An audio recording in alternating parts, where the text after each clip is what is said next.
Three, two. Hey, we're live. Welcome to the gray zone. It's just the gray zone. We don't have any other brand. Everybody knows what the gray zone's about. We're bringing you real experts, people who actually have been have actually seen war, who know what war is really about, and who might offer a different analysis of the war that we're seeing in Ukraine than the cast of neocon chicken hawks and beltway hacks that you are seeing on corporate media. We have a really special guest today, Colonel Doug Macgregor, and I'm here with my colleague, Aaron Mate, who has previously interviewed Colonel Macgregor on his show Pushback, but this is live, and I think we're going to get a really candid assessment of how Colonel Macgregor sees the war, and also of his own experience being inside the room, being in the Trump administration's Pentagon, working on really important initiatives like an attempt at the Afghan withdrawal, and many other issues, and maybe even some of your questions. Make sure to hit the like button. You could even smash the like button if you want, but that's probably not necessary. But help us break out of algorithmic suppression. Colonel Doug Macgregor is a retired U.S. Army colonel and government official, and you might have seen him recently on Fox News, basically breaking through the wall of breaking through the official narrative and making some people in Washington very angry with too many facts. Douglas Macgregor was proposed as U.S. ambassador to Germany, and his nomination was blocked, I think, for that very reason, blocked by the Senate. We'll talk about the Senate in a second. And in November 2020, he was appointed senior advisor to the acting Secretary of Defense towards the end of the administration. And now here we are in a very momentous time. Welcome, Colonel Macgregor, to the Gray Zone. Good to be with you. Great. Let's talk about your latest piece just to open. You ask, is there a path to peace in Ukraine? And I actually wanted to bring up video of Jen Psaki, but I don't have it ready. I'm going to throw up your piece on the screen really fast so everyone can find it. But the exchange that Jen Psaki had really illustrated a point that you make in this piece in the American Conservative. And you're arguing that Biden should help negotiate a ceasefire. It would save countless Ukrainian lives, as well as lives in the Donbass, where we saw a brutal ballistic missile strike yesterday. But his words and actions have thus far rendered this practically impossible. Jen Psaki, the press secretary, was asked by a reporter, wouldn't it be better to start negotiating and de-escalating to save Ukrainians instead of instilling them with the false hope that they can win, that they can actually defeat Russia and flooding them with weapons? And Psaki said, basically, no, we're just going to keep giving them weapons, and we've destroyed the Russian economy. So the war continues. Is peace possible, and why is Biden seemingly so hostile to negotiating and de-escalating? Well, at this point, I think we have to conclude that there is a universal opposition to any peace arrangement that involves a recognition of any Russian success. In fact, if anything, it looks more and more as though Ukrainians are almost incidental to the operation, in the sense that they are there to impale themselves on the Russian army and die in great numbers, because the real goal of this entire thing is the destruction of the Russian state and Vladimir Putin. And no one is prepared to stop anything as long as there is the slightest hope that something terrible will happen to Russia and to Putin. Of course, I don't see much evidence that that's going to be the case, but it doesn't really matter here. Everyone has universally signed on for the Russian hate campaign, or hatred for Russia campaign, and that seems to go on regardless of what is reported. And frankly, the absence of much truth in reporting and a lot of wishful thinking in its place is hard to overestimate or exaggerate. It's terrible. What do you make so far of the dominant narrative we're getting here in the U.S. that militarily that this has been a disaster for Russia, that Ukraine is putting up fierce resistance that Putin did not expect, and has inflicted serious military defeat on the Russian invaders? Well, as to the last point, it's very obvious that what Ukrainian forces are still active are entirely surrounded, cut off, and isolated in various towns and cities. The Ukrainian forces are incapable of anything but an occasional pinprick attack on something that doesn't appear to be very robust or dangerous. So the war, for all intents and purposes, has been decided. The issue for the Russians from the very beginning has been, how do we proceed without killing large numbers of civilians and inflicting a lot of property damage? And Putin gave very strict orders from the outset that they were to avoid these things. The problem with avoiding it is that it has slowed the progress of the operation to the point where it has given false hope both to the Ukrainians, but I think has been seized on by people in the West to try and convince the world that a defeat is in progress when in fact the opposite is the case. So the war itself at this stage of the game could be decided very, very rapidly, permanently, if Putin were to give the order and allow the forces to disregard the concern for civilians and property damage. But he hasn't done that. He has continued to negotiate, even though he recognizes that the people sitting across from him really are not in a position to deliver very much. They're being told what to do. And it's very obvious that Washington wants this to continue as long as possible in the hopes that Russia will be desperately harmed. I just don't see that happening. This morning, the latest polling data was given to me from eastern Poland about Russia, and 70% of the Russian population is firmly behind Vladimir Putin. That's a very large percentage in any conflict for any president to enjoy. And that's His up almost forces 10%. have allegedly lost 2,000 dead. I have no way of confirming that. Nobody else does. That may well be the case, but out of 200,000 forces, 200,000 troops, that's not an unreasonable amount for 3 weeks of fighting. The thousands of Ukrainians who've been killed, soldiers, is anyone's guess, because obviously Kiev isn't going to report that honestly. We're going to get inflated figures for their opponents and untrue figures for themselves. So I think the big problem right now is that in the West, there is no truth. There is wishful thinking, and there is this impression of success by the Ukrainians that doesn't stack up. In fact, the Russians are capturing large quantities of Western equipment, British and American, that are being shipped to them at this point. Yeah, we have a map from South Front, which I think might be more accurate than the Kagan's think tank, the Institute for the Study of War. Right to your left, I'm not sure if you see it on screen, but as you see, the red marks Russian positions, the Russian incursion.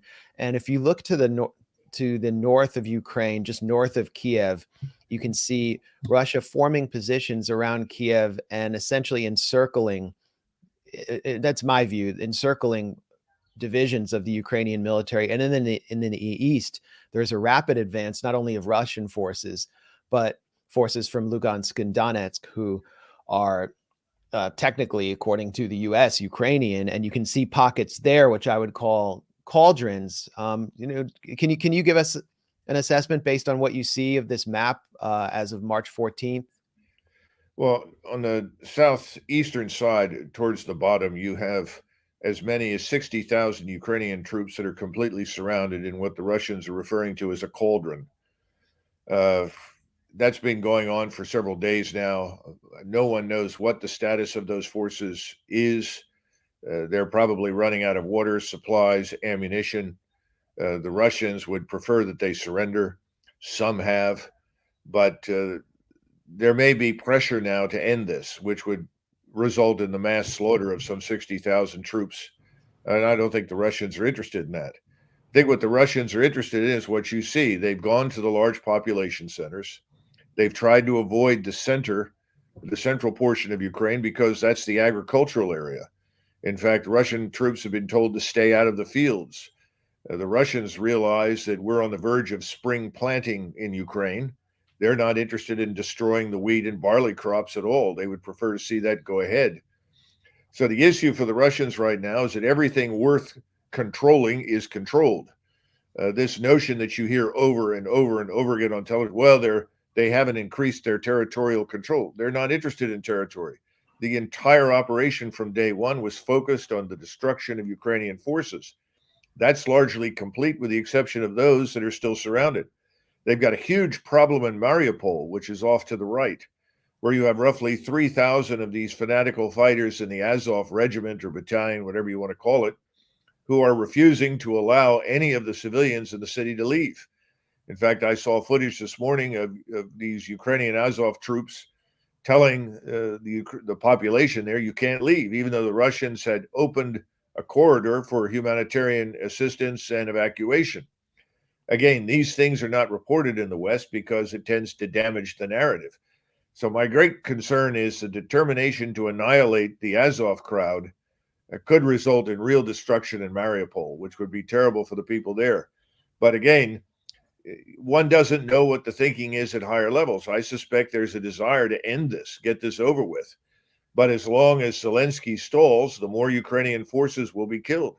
And it doesn't make any difference how much we try to ship into Ukraine. They can't assimilate it and use it effectively in any case at this point. But again, this satisfies the narrative that the Russians are losing. Putin is evil and must be driven out, and he's the aggressor. All of the information going back to 2014 and earlier is essentially deleted from the discussion. The fact that they've lost 14,000 people killed in the war since 2014 that the Ukrainians have waged relentlessly against the Russians in the East, that's ignored. So it's very tragic, but I think what will happen is the truth will out. Eventually, this will end. The Russians will be successful in what they've set out to do, and the Ukrainians will be destroyed. I'd rather not see that. I don't think Putin wants to see that. Remember, he's fighting against people that he largely considers to be very much like himself. There is no desire to murder all of these people, contrary to popular belief. The biggest lie I've heard repeated on television is Russian troops have been told to deliberately murder civilians, Ukrainian civilians. It's absurd. It's nonsense. Nothing could be further from the truth. Do they make mistakes? Do munitions fall on things they'd rather not? Of course, we make those mistakes. Every military organization does. But it is as ridiculous to assert that the Russians are deliberately murdering civilians as it was to assert when we were in Vietnam, or then subsequently involved in other wars in the Middle East, that we were deliberately murdering civilians. We were not. We didn't always tell the truth about it.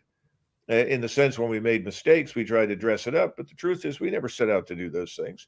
I don't see any evidence that they are doing it either. If they were, this would have been over 10 days ago. I would take issue with the idea that we weren't setting out to deliberately kill civilians. I'm reminded of Henry Kissinger saying in Cambodia, anything that flies on anything that moves. I mean, that was essentially a call for genocide. Aaron, you can fight that war with somebody else. I'm telling you that enough. as a soldier in the United States Army and my experience with people in those forces, they don't deliberately murder civilians. Okay. We can have that discussion another time.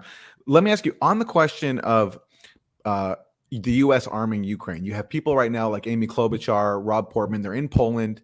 They're saying that if we can get those jets from Poland to Ukraine, that can make a difference. Can you address that argument and this widespread notion in Washington that if more weapons could be sent to Ukraine, that could turn the tide in Ukraine's favor? Well, obviously, it's not going to turn any tide whatsoever. It does seem as though many people on the Hill, obviously responding to their donors, want to widen and escalate the war on the assumption that somehow or another the Russians are weak, that Mr. Putin is sitting on a wobbly throne, all that sort of business. It's not true.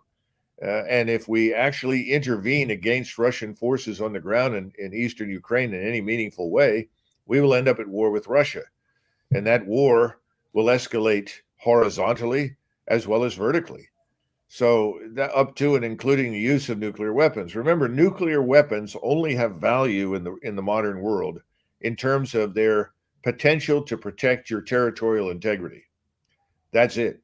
The use of a nuclear weapon in any other situation is so destructive that no one sees any military utility to it. And no one wants to use it because it would have horrific consequences on the ground for anybody who's near it. And keep in mind that if we were to use a nuclear weapon, or Russians were, you would end up with the prevailing winds blowing the fallout across Central Asia into northeast China, Korea, and Japan. The whole idea is insane. However, we have been flying B-52s very close to Russian airspace. We've moved our submarines close to them. They have detected this presence. They have no idea whether the aircraft are carrying nuclear weapons or conventional weapons. They have no way of knowing what the submarines may or may not use. And as a result, they've gone to this alert, high nuclear alert, which is very dangerous. And their detection capability, in other words, the ability of their radars and their satellites to detect launches from us, is not nearly as good as ours. They are behind in that area, which means that you may end up with some people that report that a launch is imminent or they are under attack by someone with a nuclear weapon when it's not. So there is room for serious mistakes there. But no one should doubt the willingness, if they feel that their territory is going to be threatened with an attack with nuclear weapons, they will launch a strike against us. And that will bring the war to North America, to the United States.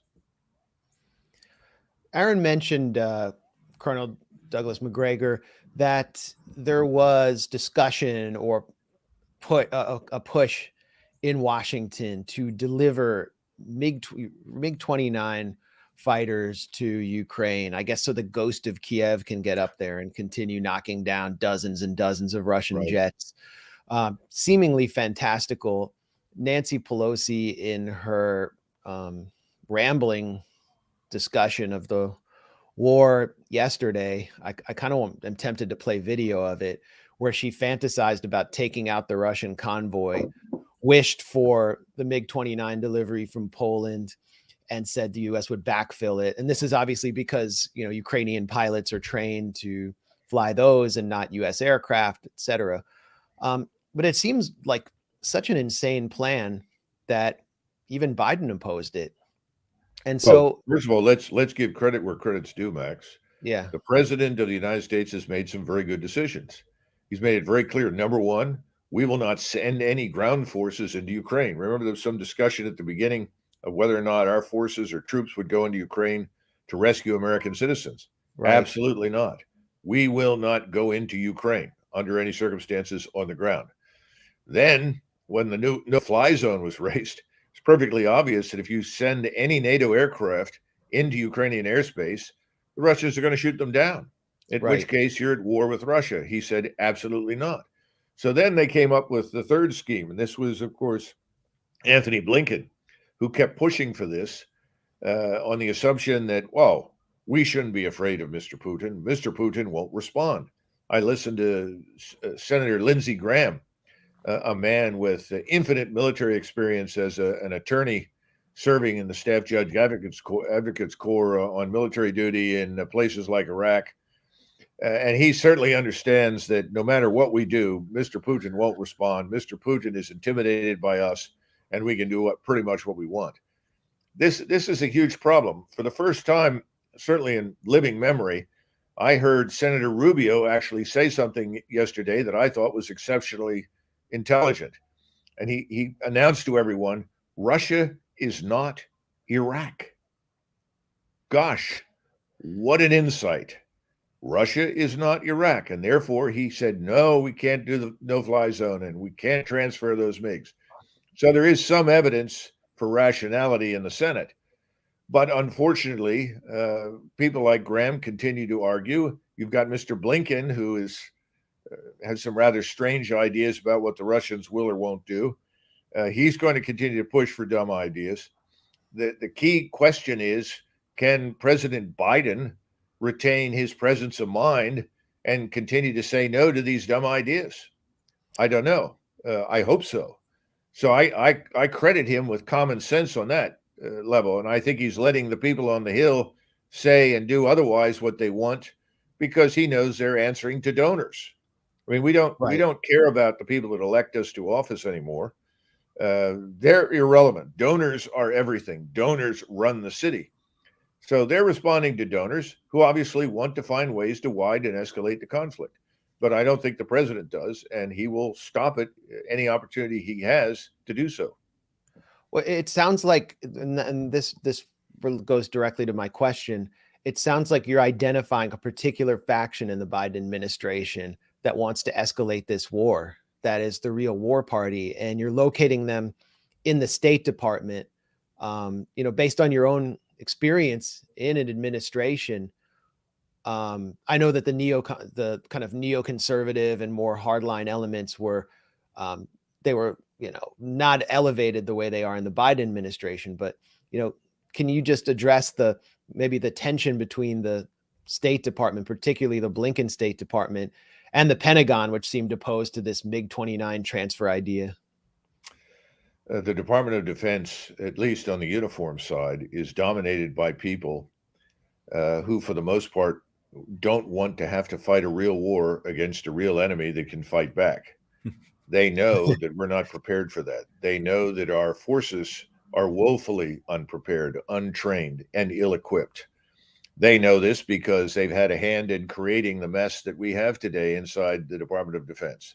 So someone like General Mark Milley will advise, under no circumstances provoke the Russians, under no circumstances drag us into this. We're not ready. That much is clear. The problem is there are other hotheads, and I think it's a mistake to talk exclusively about the administration. I think we need to understand that this really is the uniparty. Democrat versus Republican labels are irrelevant. They're all responding to the same collection of donors. The donors want conflict. The donors enjoy conflict, enrich themselves as a result of conflict, and the donors grossly underestimate the dangers because the donors have no real experience on the ground in the military. They don't know what they're dealing with. I read a number of reports that were given by former soldiers in the United States Army, Special Operations Forces, and Marines who have since been to Ukraine and come back. And they recorded with horror what it was like to fight against the Russians and said, don't come over here. If you do, you're going to get killed. This is a real army. This is real high intensity conventional warfare. Forget it. Our experience is irrelevant. And they're right. People that were able to essentially do whatever they want because we dominated people in Iraq and Afghanistan with overwhelming firepower, people that had no armies, no air forces, no air defenses, they know that this will not work. Problem is that that's irrelevant to the people on the Hill. They are, again, performing for donors. And sadly, there are people out there in the United States, I call it the Bombs Away Club.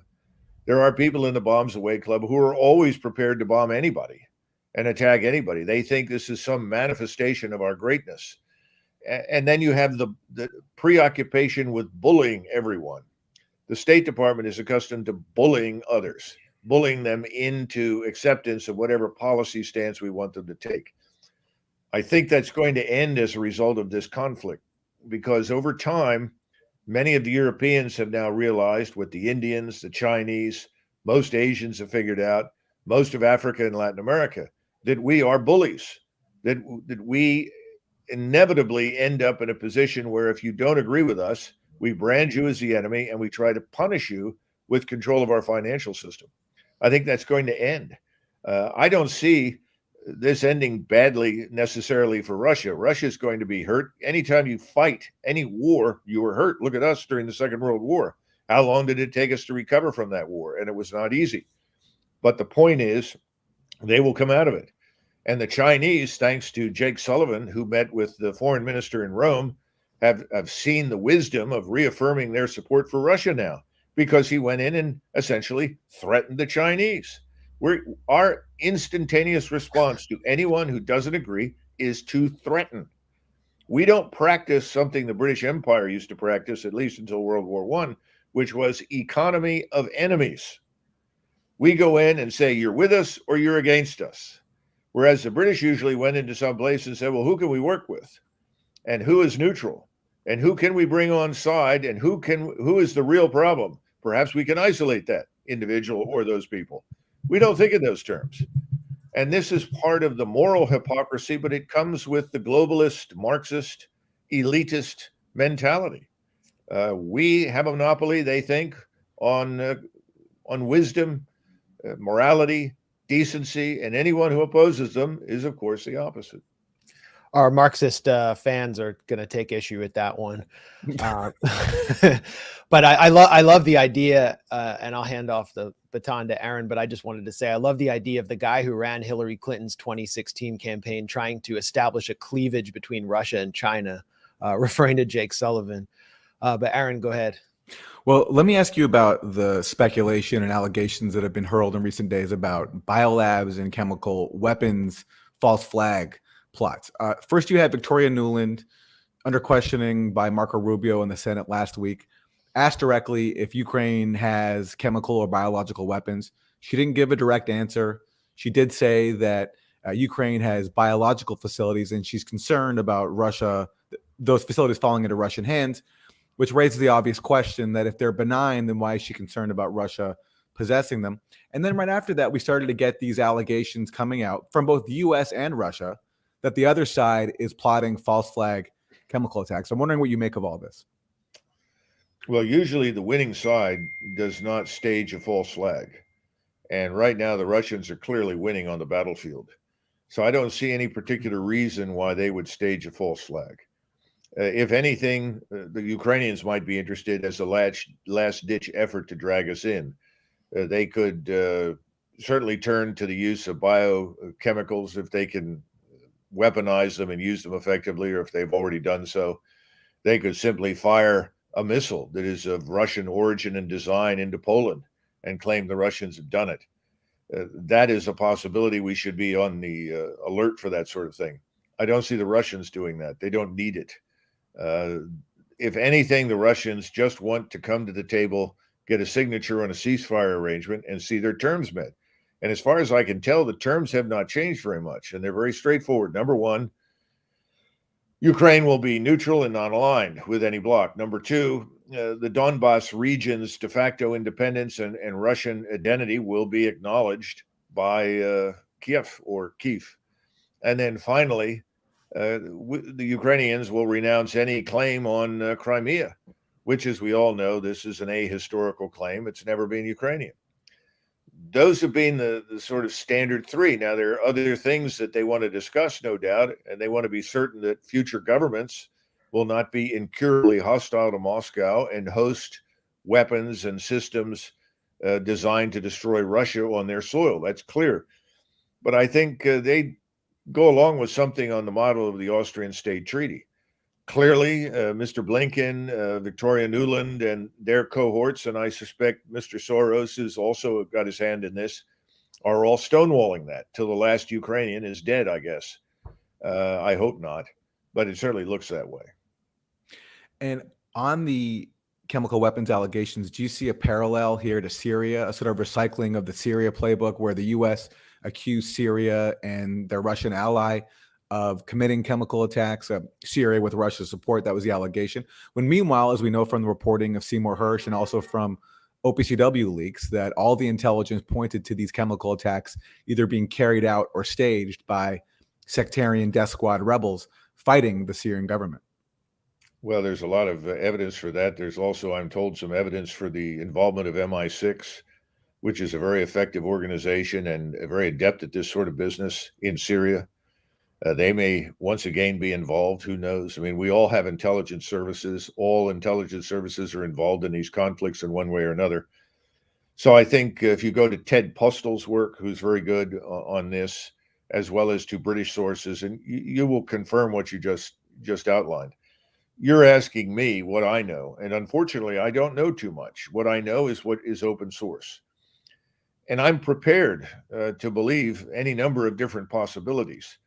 But I've said repeatedly, until someone gets in there who is not Ukrainian or Russian and looks at the evidence, we're probably not going to know with certainty what's really there. I found that in the Balkans, when we were dealing with the Serbs and so many things they were accused of turned out to be false, that the Finns were enormously helpful. The Finns would go in and they were the truth tellers.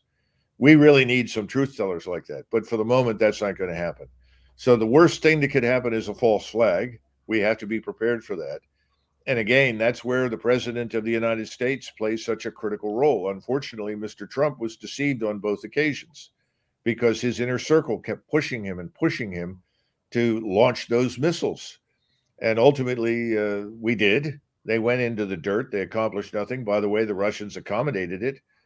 It's unfortunate, but that's the way it went. But finally, in 2019, when Mr. Trump was ambushed by people in his own administration and the military in an attempt to bring on a war with Iran, after the shoot down of the global hawk that was deliberately flying a path that everyone knew would be engaged, he said no and ended that possibility. Thank goodness.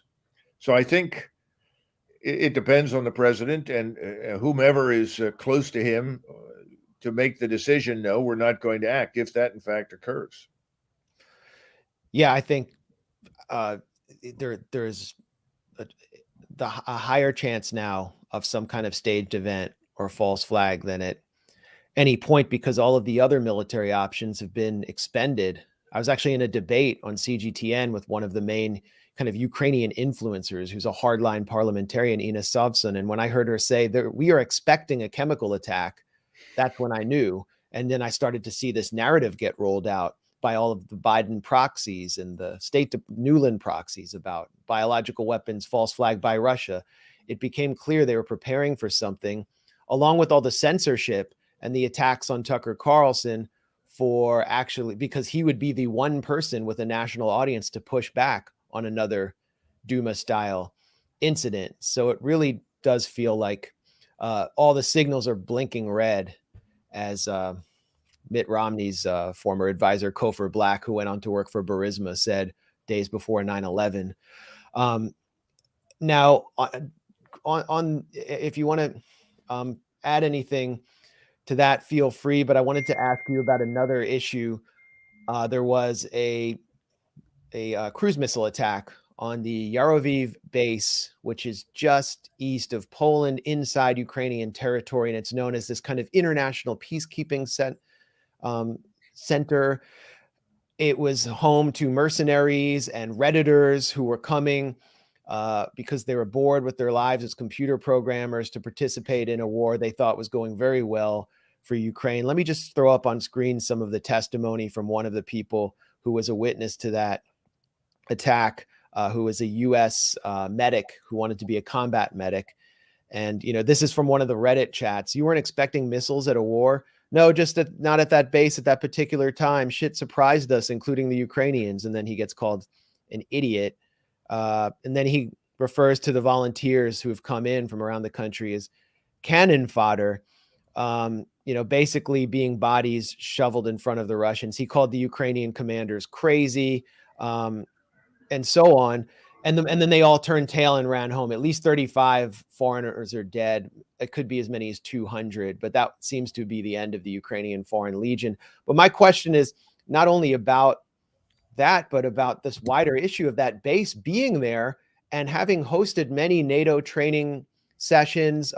Could there have even been NATO trainers who were hit in that attack? And can you address this concept of the NATOization of Ukraine? I mean, most Americans think Ukraine has not been formally admitted into NATO. However, we hear from the Russian side that it effectively has been NATOized. What do you know about this base, and what about this wider concept of NATOization? Well, the NATOization has occurred, and this is one of the reasons why when people say the probability that Ukraine would be admitted to NATO was always low for all the usual reasons, the lack of human rights standards, the lack of true democratic elections, the overwhelming corruption, and so forth. The problem with that is that the Russians have watched carefully at how rapidly we are willing to waive things in order to get new members into the alliance. And I think they concluded that regardless of what the true circumstances were, this NATOization had reached the point where if Russia did not firmly object and demonstrate its opposition, that Ukraine would be admitted. So I think the NATOization argument is very true. And that's one of the reasons we got large numbers of people out of there as quickly as possible when it became clear that the Russians were going to intervene. We didn't want hundreds of our advisors and so forth captured by the Russians. So yes, the place is NATOized. That's true. But NATOization is really U.S. led. And we tend to drag other NATO's members with us. The British are there because they tend to be fellow travelers with us. And like us, they don't live on the continent. So if things really go badly, just like the United States, the British will simply go home to the island. This is why large numbers of Europeans dislike them intensely and don't trust them. So yeah, that's very much the case. There's something else, though, at work here. And that is that Putin wanted to demonstrate, and I'm sure he gave permission for this strike, because I don't think any operations west of the Dnieper happen without his authorization, because I know that in the original thinking, there was no desire to press west beyond the Dnieper River. I mean, that's the heart of Ukraine. The people that live there really are Ukrainian in language, culture, and so forth. Doesn't want to go there. And I think what he did is he said, yes, we'll do this because we need to show these people that we can reach out and touch them anywhere in Ukraine. This happened to be very close to the Polish border, so it had a double message. It was a message to the Poles that if you continue to provide support to the Ukrainians, and if you try to widen and escalate this war, you too will become a co-belligerent. And the Ukraine and the West, the Poles don't want that. They know that. Well, on this topic of NATOization, let me ask you about the dimensions of this that go beyond Ukraine itself. I'm asking you to talk about, for the last 20 years, the U.S. has been continuously dismantling arms control treaties. The anti-ballistic missile treaty was dismantled in 2003. The Conventional Armed Forces in Europe treaty expired in 2007. Putin, in his Munich speech, vocally protested that. And, countries like Romania and Poland have built these U.S. missile sites. The U.S. says that they're intended to protect Europe from Iranian missiles.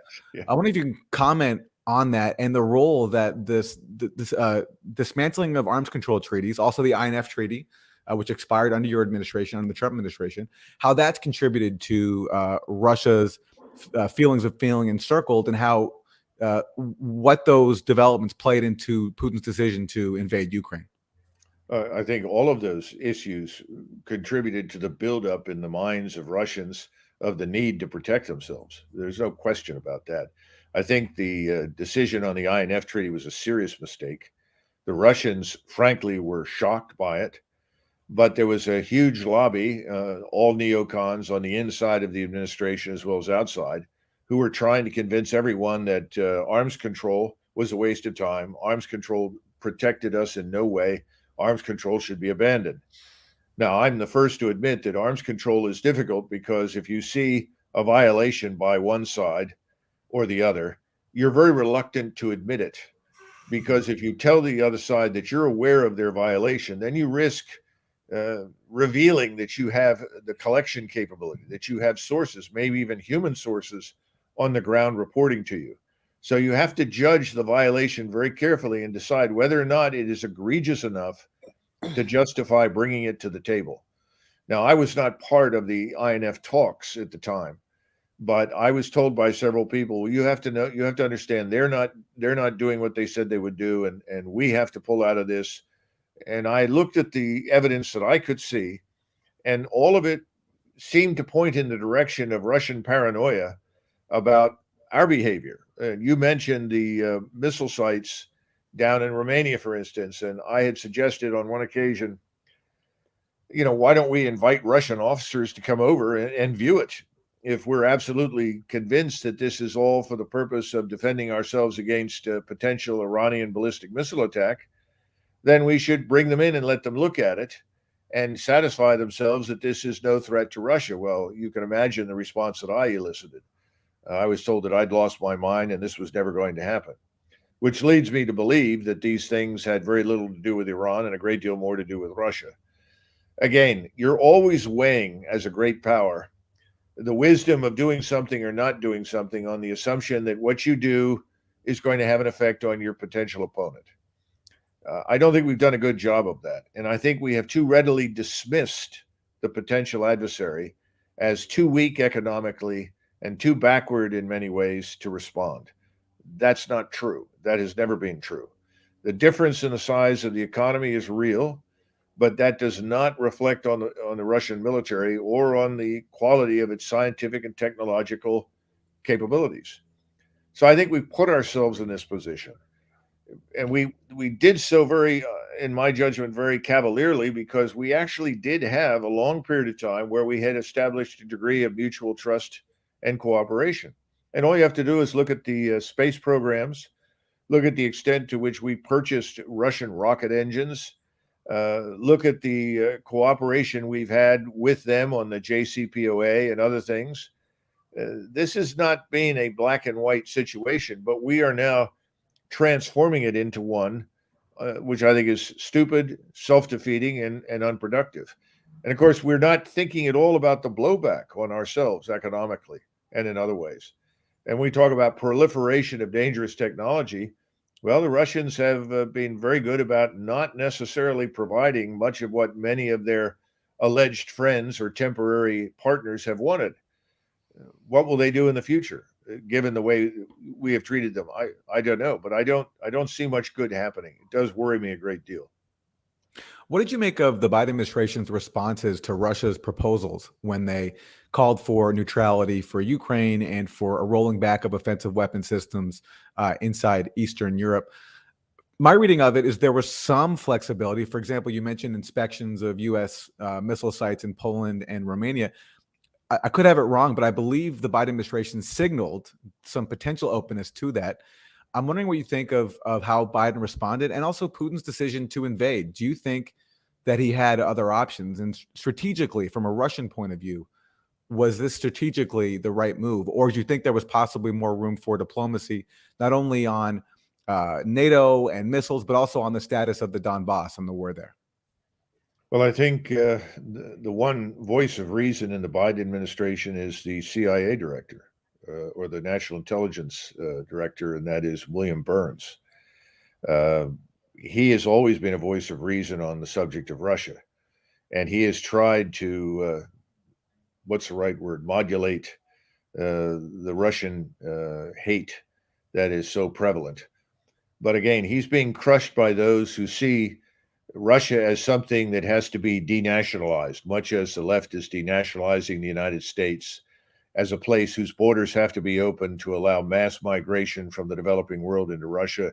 All of these things are part and parcel of the reasons people hate Russia. And of course, Russia declares itself to be an Orthodox Christian country. That's completely unacceptable because atheism, nihilism, multiculturalism, all of these things are caught up together. And there's a vile hatred for anybody who thinks the kinds of things that exist in Russia could be remotely positive in any way. William Burns has tried to push back against that. He's tried to reason with people about it. It hasn't worked very well. But I think there was a chance for a short time. Now, Putin, from where he sits, looks at what's going on. He's aware of the things that we're discussing. But he also saw a large troop buildup in eastern Ukraine, approximately 60,000 troops that were poised to strike at the Donbass, at Luhansk and Donetsk. And I think he was persuaded that this would happen and that obviously the Donetsk and Luhansk republics and their population would be destroyed. And he could not sit by and tolerate that.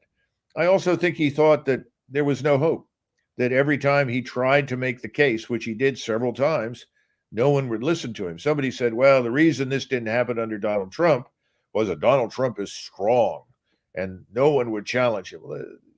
It had a lot less to do with that than Trump's private willingness to listen to Mr. Putin's position. What disappointed Putin, and I think many others, was Donald Trump's inability to get control of his own administration. He appointed people that were absolutely opposed to him and his thinking. So from the moment he opened his mouth and said, why can't we have a better relationship with Russia, he was sabotaged and subverted. Putin realized that.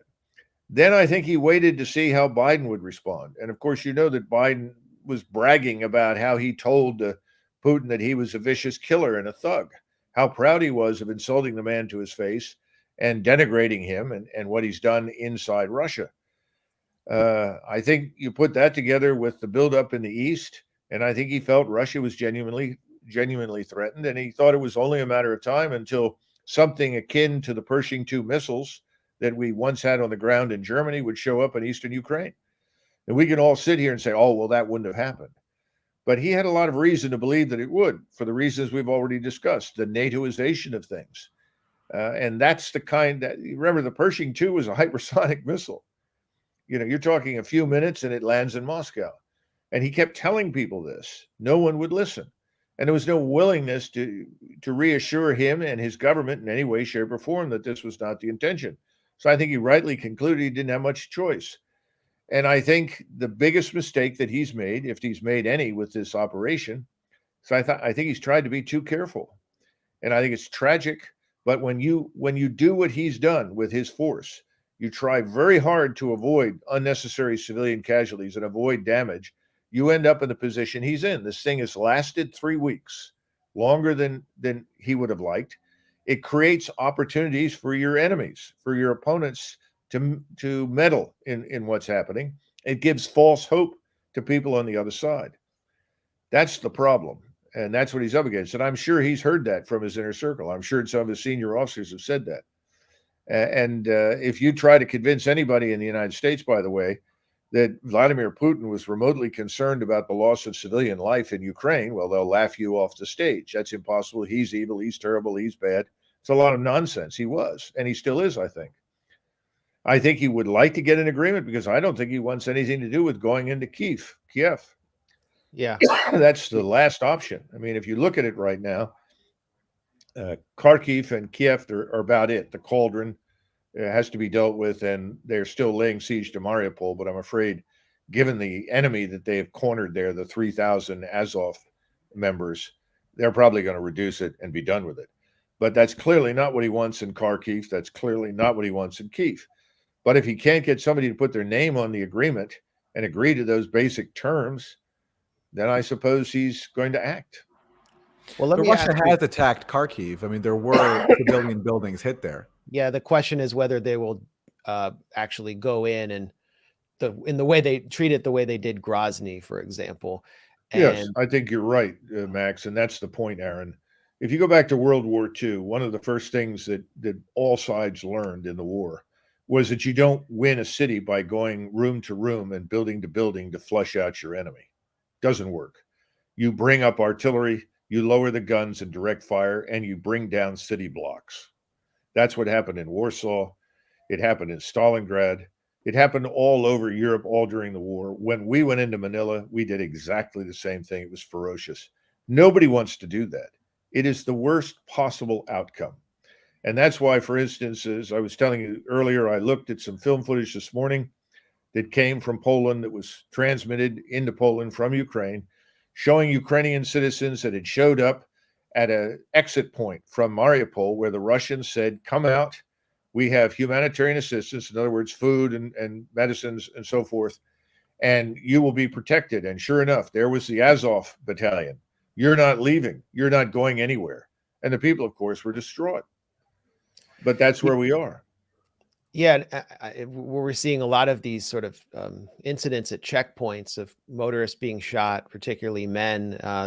There may have been even some Western journalists or a journalist who was shot at one of these checkpoints. Still looking into that. But that narrative obviously isn't getting out. I know you have to go soon, Colonel Douglas Macgregor. Just wanted to ask you, based on your last comments about negotiations, that is obviously part of the Russian strategy. It's the linchpin of the Russian strategy to advance, to inflict damage on the Ukrainian military while negotiating in order to affect what's been taking place at the table, because there have really been no negotiations for the last year that have had any effect at all. So now we're starting to see some movement. I think Vladimir Zelensky has said publicly that Ukraine does not wish to join NATO. I guess my question is, do you think, I mean, you have sources all around the region. Do you think Zelensky even has the ability to negotiate, given the different forces in Ukrainian politics, the hardline forces, the US?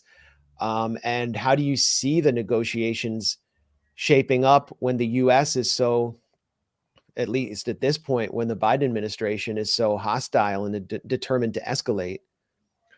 Well, let's be frank. Zelensky right now has better press than Mother Teresa. So he's reluctant to give that up. And he's become a rock star to the West, pretending to be a lot of things that he's not, but it's worked very well for him.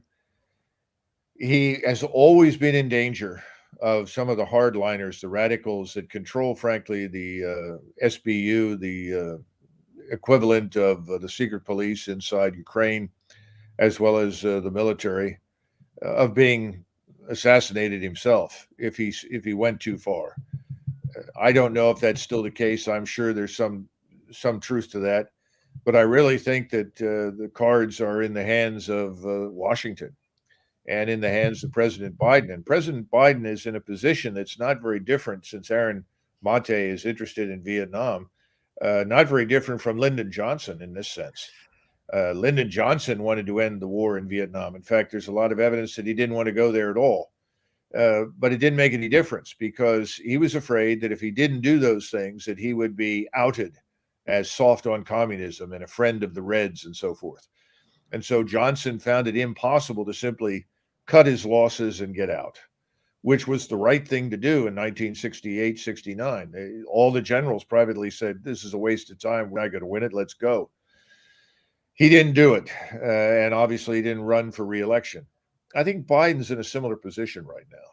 If he's got the uniparty out there depicting him as feckless, weak, incompetent, incapable. If he were to simply say, all right, Mr. Z, the show's over, sign on the dotted line, we'll back you, we'll help you rebuild, et cetera, et cetera, et cetera. I think he can't do that. I think he should, but I don't think he can. And I think every time he's inclined in that direction, he's warned by the people around him of the dangers associated with that.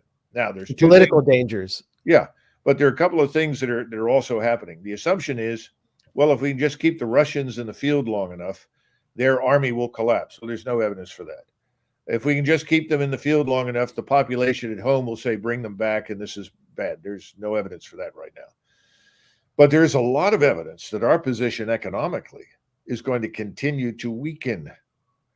You had Mohammed El Arian just the other day who said a 100 basis point increase in the interest rates, in other words, a 1% rise, could send the American economy into a recession, a deep recession, maybe something worse.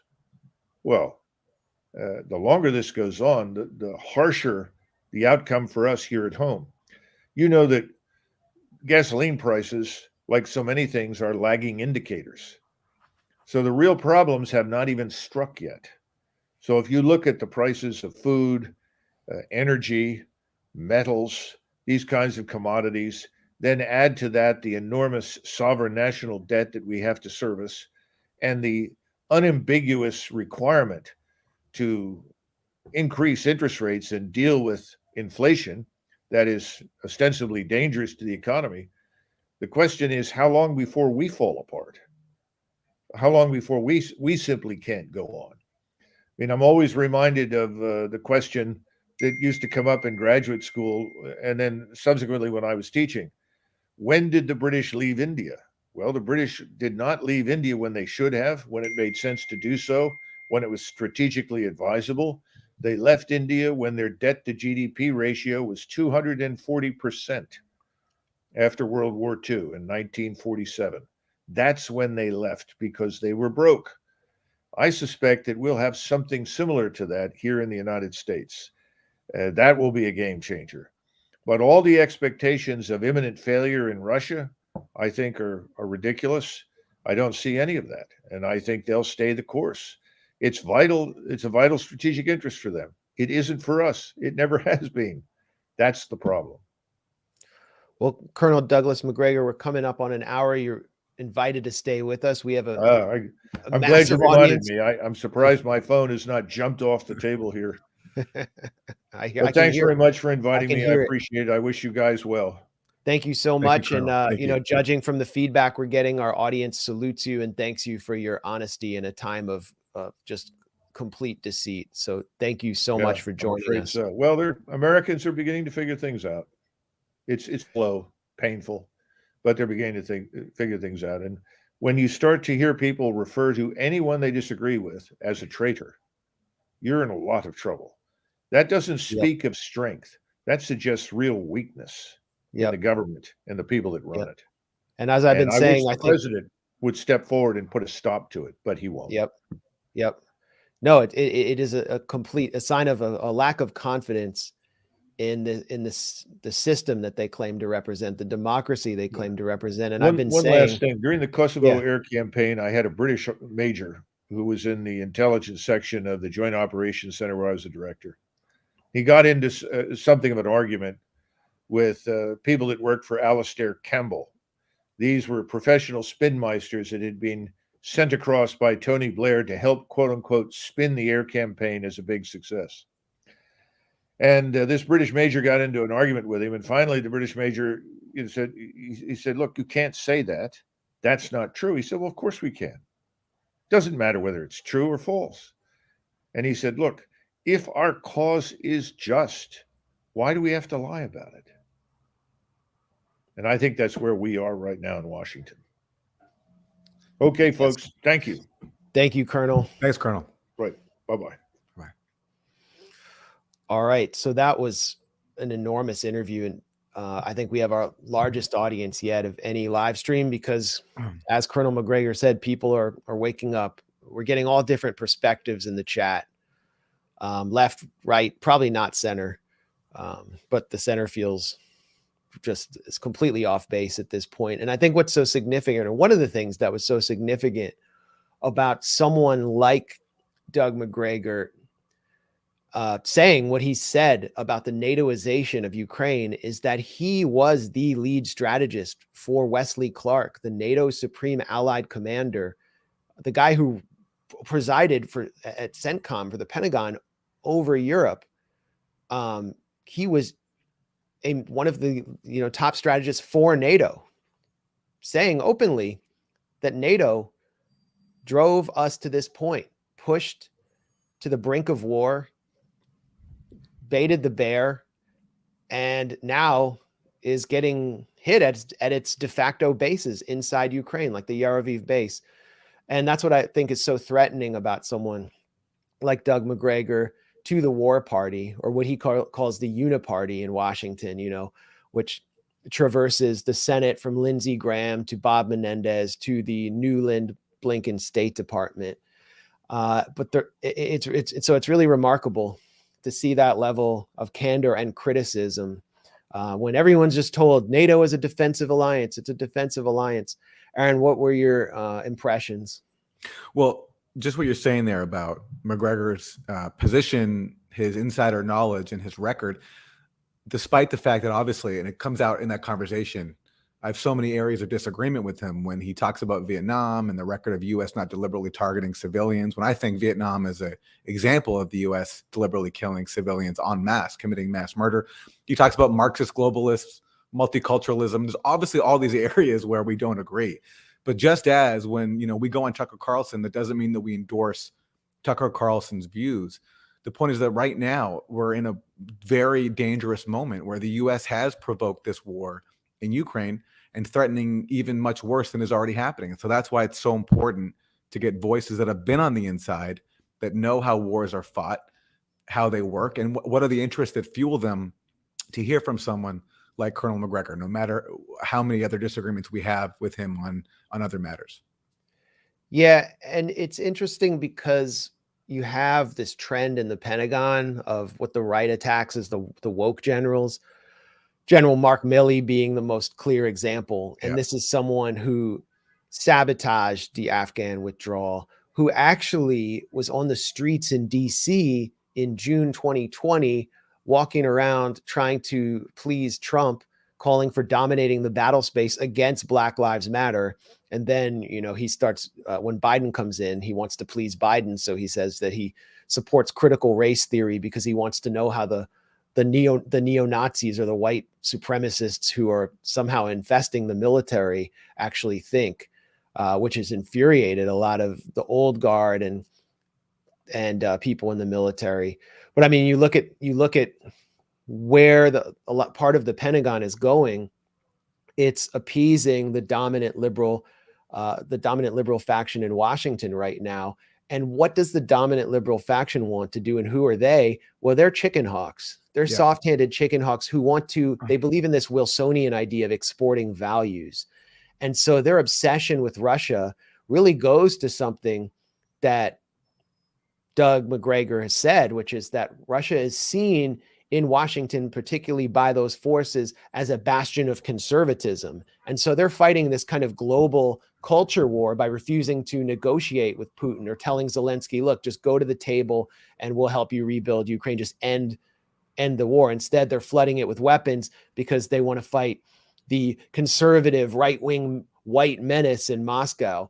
I've talked to those kinds of people around think tanks in Washington. Like, I know how they think. It's very, very dangerous. That was also the neoconservative position in the first Bush term about exporting values against the Islamists, the radical Islamic backwards conservatives, by bringing, remember when Revlon was brought into Afghanistan? It was either Revlon or another makeup company, and they set up an office in Kabul or a salon in Kabul to bring makeup to Afghan women. It's that same mentality.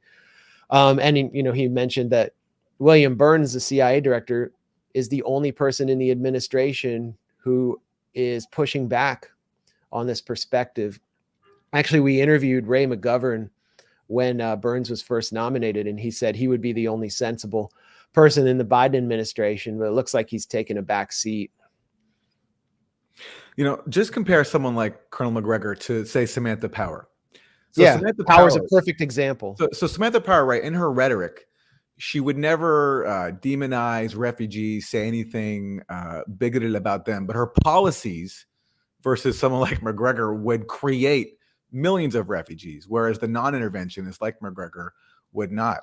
And that's what gets missed here. We're dominated right now. We're run by people who have the right rhetoric. They say the right things, but their actual policies are responsible for so much carnage, whether it's in Ukraine right now by using Ukraine as cannon fodder, or in Syria, where there's been a dirty war for the last decade, and that was started under Obama, just as the coup in Ukraine was also started under Obama.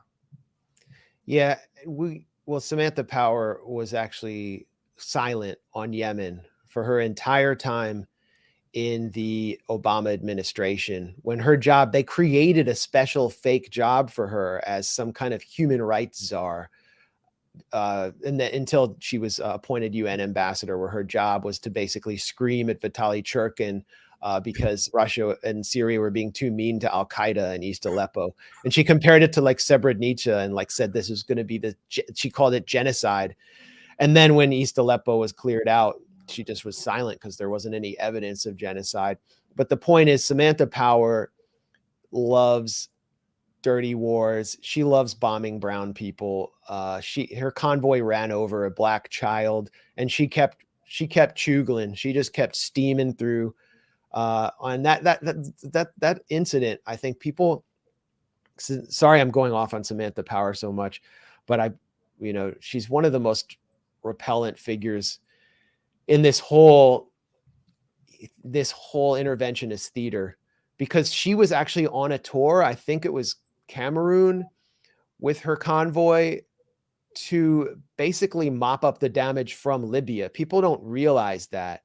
But the reason she was there was to meet with young women who had been captured by Boko Haram. Remember the Bring Back Our Girls campaign and Michelle Obama with her sad face holding the card with the hashtag? The girls had been kidnapped by Boko Haram because Boko Haram was able to advance all across Africa into northern Nigeria because it had benefited from the looted arms depots that were opened by the Libyan intervention that Samantha Power was a key advocate for. So Samantha Power was just virtue signaling instead of cleaning up her own mess. So that's the damage that these kind of liberal interventions have done. And they're there again, preventing any negotiation over this, because Putin is their new, it's like that they see him as interchangeable with Trump as part of this global culture war. And they cannot look at anything rationally. That's what Russiagate was about for so many of these people, in addition to, as the late Stephen Cohen said, criminalizing diplomacy, making it impossible for Trump to actually negotiate something that would have headed off this war.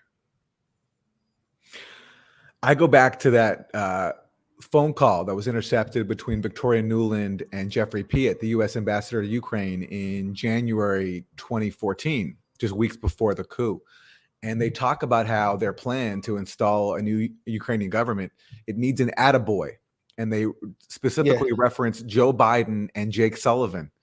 And now it's like Joe Biden and Jake Sullivan are now back to essentially pick up where they left off, which is using Ukraine as cannon fodder against Russia, dangling the prospect of NATO membership. And these are the people, Biden and Jake Sullivan, who are now running policy, the people who essentially helped start this crisis, who have as much responsibility as anyone, along with Victoria Nuland, who was the person on the ground carrying out this coup policy for them. And now they're the ones in charge. And Macgregor mentioned that Bill Burns is a voice of dissent. And, he was the author of that cable warning about NATO expansion to Ukraine being a red line for Russia. This was back in 2008. But now Burns is there in the CIA, and, he seems to be carrying out the Biden administration's policy. Yeah. So it's certainly the only sort of line that Biden will not cross is World War III. But short of that, I mean, these people obviously want to stoke an insurgency inside of Ukraine that could bleed Russia. That was what Hillary Clinton laid out on TV a few weeks ago when she went on Rachel Maddow. So I'm just wondering if they're going to back off from that. That's fantastical. It feels fantastical, especially after the attack on the foreign mercenary base.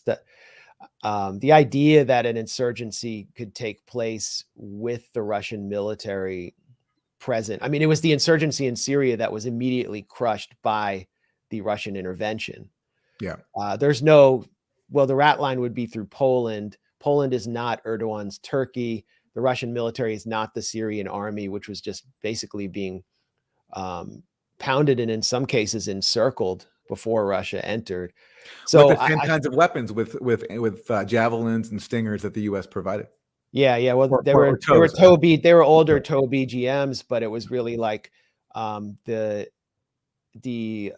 influx of TOW BGMs that allowed weakening of some of the Syrian tank battalions, which were T-72s, and the advance from Idlib, which had just been captured in 2015 by the so-called moderate rebels. Then it was the coalition of Jaish al-Fatah, which really included hardline al-Qaeda elements, and they were marching toward the Alawite heartland, which is just west of Idlib. And Russia saw that and said, no, we are not going to allow what effectively will be a genocide in the encirclement of Damascus. And that was the end of it.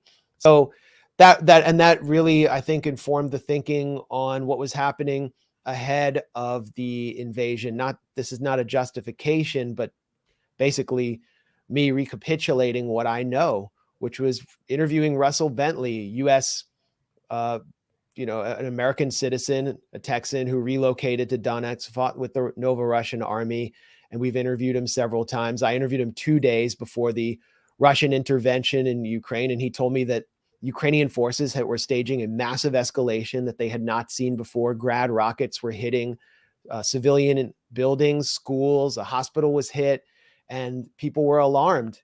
The Duma report that was subsequently released by Russia, by the Russian government, asserted that the Ukrainian military was planning a massive offensive against Donetsk and Lugansk, and Putin has referred to it as genocidal.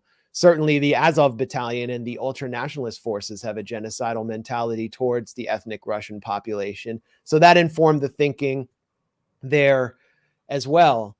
And Colonel Macgregor referenced that. So I think what we're seeing is very similar to what we saw in Syria, but on a much more massive scale. And the U.S. pundits, the kind of like Arenta generals you'll see on MSNBC, they don't understand. I don't think they understand the Russian military strategy. That's another reason why I wanted to bring Colonel Macgregor on. They think that Russia really wants to go into Kiev and reduce the city to rubble.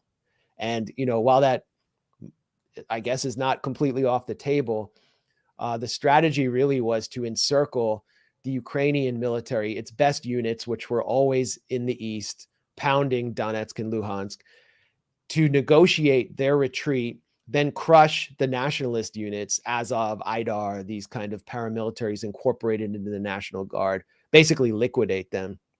And that's what we're seeing there with the encirclement in the east, and to cut Kiev off and take Mariupol, which is the base of the Azov battalion. They took that city in 2014 and have had total control of it. Then you're seeing the civilian corridors. That's what we saw in Syria as well. I remember driving on the highway east of Damascus, going through Ghouta towards the Lebanese border, through Douma, through all of these suburbs that had been reduced to rubble during the fierce fighting with so many of these so-called moderate rebels, but specifically Jaish al-Islam, the most ferocious Saudi-backed group, and hearing people describe to me who are from these areas that there were civilian corridors, but Jaish al-Islam and the Al-Rahman Brigade, sponsored by Qatar, was trying to prevent the civilians from getting out and would actually snipe at them to prevent them from getting out, because that was their collateral. In other words, human shields, to prevent more ferocious attacks. And so we're seeing the civilian corridors being sabotaged, but that's part of the Russian strategy, is to get civilians out through the corridors, then negotiate the demise of these various factions. And it seems to be happening. It happened much slower than I think the Russian military wanted, but it seems to be happening. And then the lesson of Aleppo was just very clear: to get everyone out, prevent the weapons from coming in, and then bring in your military police, do kind of counterinsurgency, bring in aid trucks and so on, and do your PR operation. That's where I think things are going. I don't think that's well understood in Washington. And the whole point is to sabotage it by sending in weapons. I don't know how the weapons are going to get in. Yeah. Yeah. I can't speak to the military situation in Ukraine. It's not something I follow, but I was struck by how different Colonel Macgregor's interpretation of what's going on is than what we get every day on cable news. The way you hear it on cable news and from Biden administration officials is that the Ukrainian military has put up this just historic resistance to the Russian army, and that Russia is suffering severe losses. And I don't know. I mean, maybe they're right. I have no idea. But Macgregor, they fought. It seems. Sorry to interrupt, but it does seem the Ukrainian military has fought very valiantly in harsh conditions and really against overwhelming odds. But it doesn't mean, as Scott Ritter said, you can get in the ring with Mike Tyson and dance all you want, but sooner or later, the overwhelming force is going to rule the day. And that's what Russia has, just overwhelming firepower. Yeah. To another point, because you were talking about Biden, and Colonel Macgregor brought this up. Biden said that he called Putin a thug to his face. And this really, I think, was a factor in the demise of negotiations. Yeah. But we have to remember when Biden said that. He claimed that on the campaign trail, which is what's so dangerous about American politics. Like, Russiagate created this incentive for politicians to talk about how hostile they will be instead of how diplomatic they will be with a nuclear armed power. The second point is, when did Biden say he did that? He said that he did that when he was in Moscow to renegotiate the reset with Russia, to get it back on track.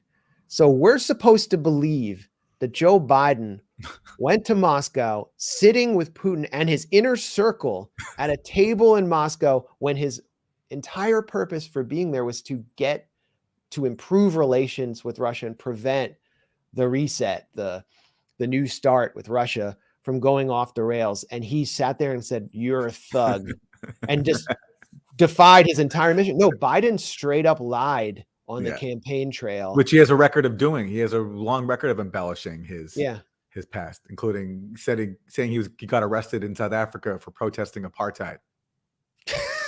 Yeah, and I think he said he got arrested protesting, for civil rights, when the most he did was sit on a diving board at in a black neighborhood in Wilmington, Delaware, and watch Corn Pop and his friends swim in the pool. So he's just straight up lied, but it was a very consequential lie, as we see. Yeah. And Biden is not the crazy one in the administration. I mean, that's Newland and Blinken. And speaking of crazy, and I forgot to ask Colonel Macgregor about this, but how about Zelensky a couple of days before Russia invaded, going to the Munich Security Conference and talking about Ukraine once again acquiring nuclear weapons, based, by the way, on a really false premise. There's this, you hear this talking point a lot, that if Ukraine had just kept its nuclear weapons that they gave up in 1994 under the Budapest Agreement, then they wouldn't be in the situation today. But as people like Scott Ritter point out, they didn't have the keys to those nuclear weapons. Those were Soviet nuclear weapons, so controlled in Moscow. And so even if Ukraine wanted to use them, they wouldn't be able to. So Ukraine was basically giving up something they couldn't even use and couldn't even control. But Zelensky goes to the Munich Security Conference and he says this, and certainly that must have rang alarm bells in Washington to have the Ukrainian president talking about acquiring nuclear weapons, especially in the context of everything else that's gone on, including the previous Ukrainian government, after it was installed by the U.S., changing its constitution to no longer enshrine neutrality and talk about joining NATO as a explicit goal. You also had a deepening of U.S. military ties to Ukraine. There was an agreement signed last year between Ukraine and the Pentagon, another one between Ukraine and the State Department in November, again enshrining NATO membership of the goal and sort of fostering cooperation to get Ukraine sufficiently militarily ready to join NATO. So despite the rhetoric now that, Ukraine joining NATO was never a serious possibility, the Biden administration, after it came into office, certainly took a lot of steps, every step really that it could, to make NATO membership for Ukraine a possibility. Yep.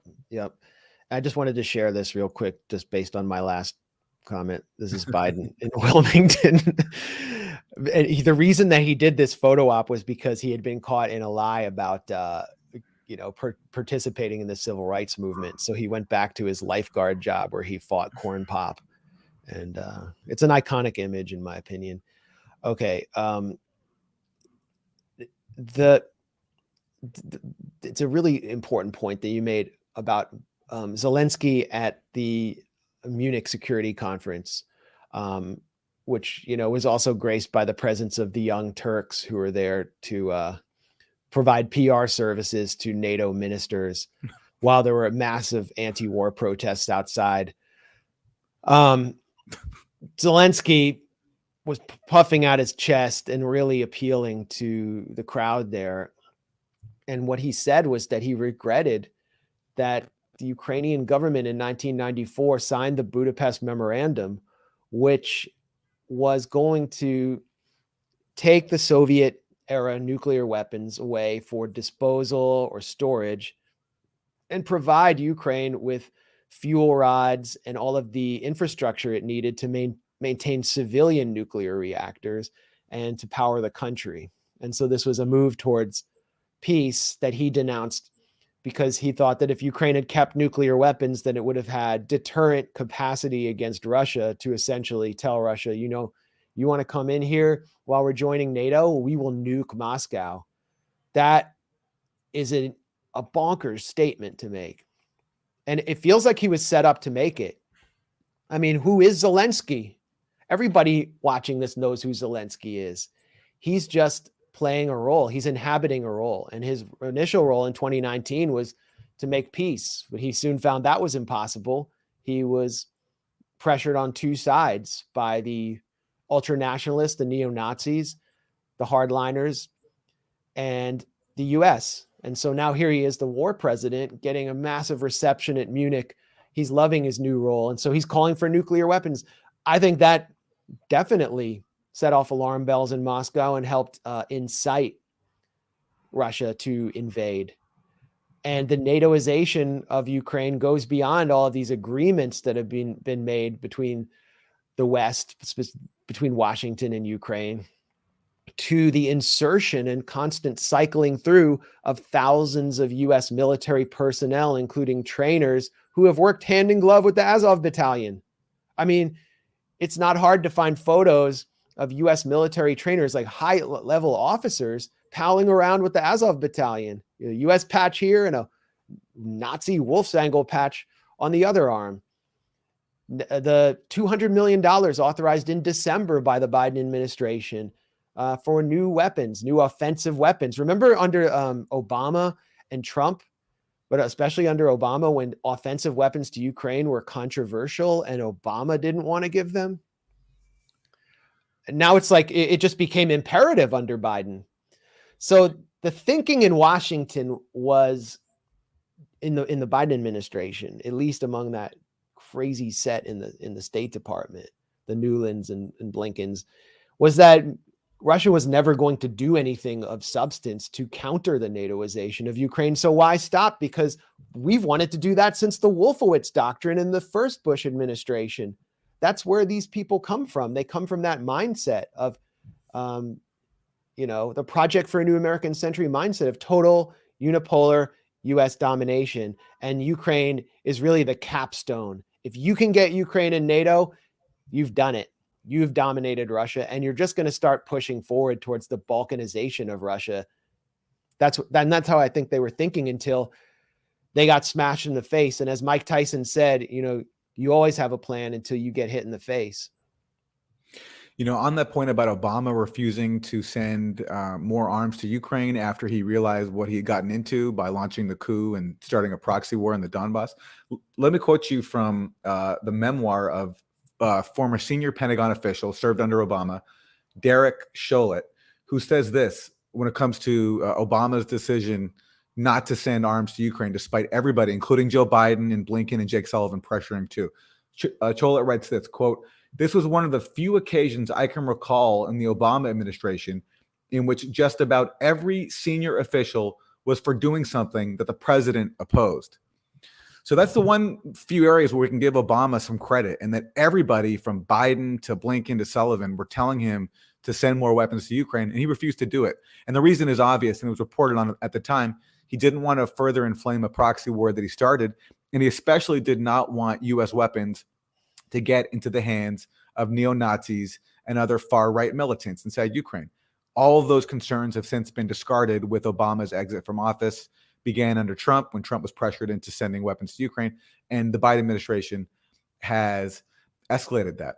And on the point about neo-Nazis, Max, I wanted to ask you about the recent piece you did with Alex Rubinstein at the Gray Zone. I was recently going back and watching my old interviews with Stephen F. Cohen, the late Russia scholar, where, by the way, he predicts everything that has happened. And one of the things he said to me in an interview in the fall of 2019, when Trump was being impeached for pausing weapons sales to Ukraine, and Adam Schiff was declaring this was a grave national security threat to the U.S. because, in his words, we have to fight Russia over there so that we don't have to fight them here. And one of the things that Dr. Cohen said was that neo-Nazis in Ukraine and far-right forces are putting a lot of pressure on Zelensky to abandon his campaign platform of making peace with Russia, of ending the war in the Donbass. And Cohen said that if the U.S. does not stand up for Zelensky, and basically tell the far right in Ukraine to fall back, then they're going to win out, because there's no countervailing force to the Ukrainian far right except for the U.S. And so he says only the U.S. can essentially prevent catastrophe and save Zelensky's peace mandate. Well, of course, we know what the U.S. did. They just continued to pump weapons into Ukraine and did nothing to pressure Zelensky and give him a stronger hand to actually implement the Minsk Accords. And that takes us to this war and your article, which was headlined "How Ukraine's Jewish President Zelensky Made Peace with Neo-Nazi Paramilitaries on Front Lines of the War with Russia." So really, I fault the U.S. for the fact that Zelensky had to abandon his campaign platform, because who else was going to be there to be a countervailing force to the far right inside Ukraine? Right. I mean, and you look at the U.S. glad handling far right figures like Andrei Parubi. I mentioned this debate I was in with a Ukrainian legislator named Ina Sobson on CGTN America the other day. And it's one of the few, they have this program called The Heat. It's one of the few places where I can actually, mix it up with establishment figures and think tankers. And yeah, usually doesn't work out too well for them, but if you actually kind of prod them a little bit, it exposes what they're really about. And after some prodding, this legislator, Ina Selfson, said she only favors a military solution. There is only one solution against Russia. It is military, and the U.S. needs to intervene to do that work. And therefore, she started bringing up Russia's potential chemical attack and was really upset that NATO hadn't done it yet. So I looked her up. It turns out, well, actually, we had gotten into an exchange where she was denying the presence of Ukrainian neo-Nazis. She's like, you're talking about Nazis when we're being bombed? And how could you talk about Nazis? And I was like, this seems to be kind of part of the equation here. Have you heard of Andrei Parubi? And she said, yeah, but he hasn't been the speaker of the Ukrainian Rada for 3 years. And I said, so you have a guy who founded two neo-Nazi parties, who was the speaker of the Ukrainian parliament. That's pretty significant. And I looked her up, and she had actually done rallies recently with Parubi and people from Poroshenko's party, the former president, against Zelensky. They called it Red Line for Zelensky. And they were having huge ultranationalist rallies in Kiev against the Minsk agreement and any attempt at withdrawing the nationalist forces from the gray zone around the Donbass area. So Zelensky was under constant domestic pressure. And when we hear all of this, you look at your Twitter sidebar, it'll say, Zelensky has survived 14 assassination attempts. You think like Russia's sending him exploding cigars. No, the people who wanted to assassinate Zelensky were the ultranationalists. It were the people who had been incorporated into not just the Ukrainian National Guard, but Kiev City Council was using them to attack migrants and Romani people.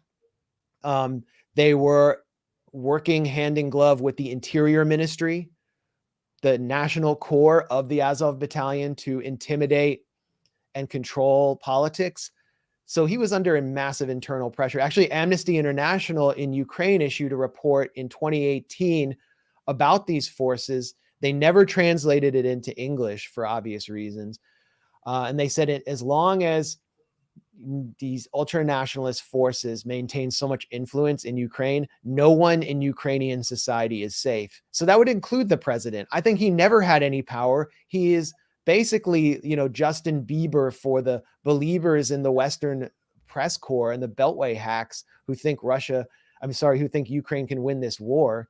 You look at the press conferences, they're ready to throw their panties at him. It's disgusting. And he's loving that role, but he has no domestic power in Ukraine. And I mean, where are Ukrainians who want to fight this war turning to? They're turning towards the people who are fighting in Mariupol, like the Azov Battalion. That they're not turning towards Zelensky. So I don't know how he can negotiate, but we can see from the piece I did with Alex, he hasn't been able to negotiate even with the forces in his own society. How's he going to negotiate a deal with Russia? It's tragic. It's really tragic. Yeah, I actually should tell you, when I was in Damascus, I met a legislator from Crimea, from the United Russia Party. He was like sort of a young guy who was on his way up in Crimea, which had voted to, be annexed by Russia. And I said, what do you think about Zelensky? Like, he'd just been elected. And he was like, he is our hope. He is our only hope for avoiding a terrible, terrible war. This is a guy from Putin's party. So that really highlights what Zelensky meant in 2019 versus what he is today. Max, one thing I wanted to ask you, Colonel Macgregor mentioned George Soros in the context of Ukraine.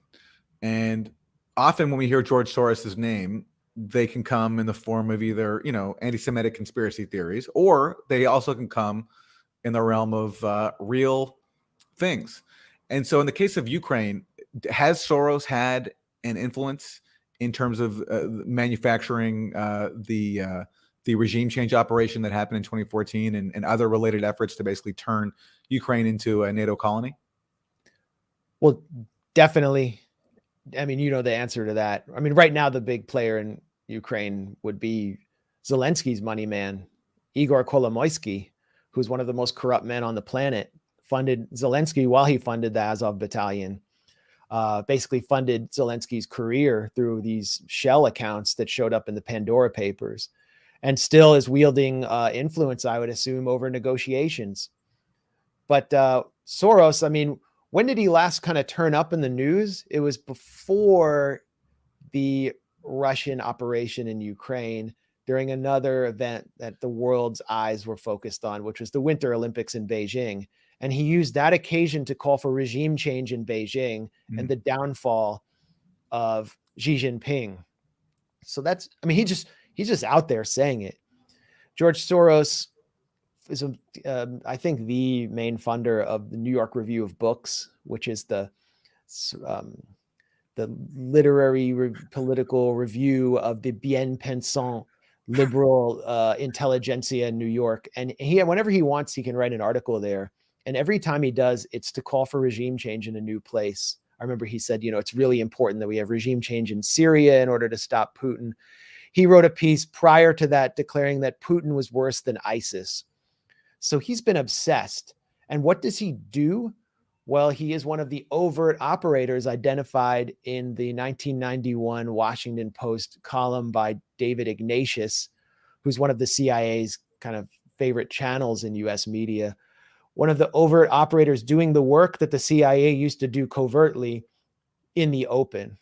Ignatius also identified the National Endowment for Democracy. He gave a pat on the back to the AFL-CIO. I would call the AFL-CIA, which is now clamoring for sanctions on Russian workers, and all of these other channels for soft power and U.S. influence. And he foreshadowed in that column the coming color revolutions that would topple governments that were still friendly or maintain good diplomatic ties with Russia after the Soviet Union. The first one was Edward Shevardnadze, the former foreign minister to Mikhail Gorbachev, who was president of Georgia, and his replacement with the CIA asset, ultimately, Mikhail Saakashvili, who led Georgia into direct military confrontation with Russia over South Ossetia. So Soros is funding the civil society groups through his Open Societies foundations as an overt operator. He's funding the young people who getting them, like, they'll come out in a town square in Tbilisi or Kiev, and they all show up in the same color poncho. You know, it's someone like Soros who's paying for that, along with the media, the opposition media. We saw a outlet called Hromadske. If you're watching, it's spelled Hromadske. If you want to look it up, this popped up overnight to support the Maidan so-called revolution of dignity, the coup attempt in 2013, 2014. And it was sponsored by Soros and also Pierre Omidyar, which is really interesting because, you know, he controls The Intercept, and they're writing about Ukraine without acknowledging that their funder and owner had a direct hand in the coup attempt that took us to where we are today.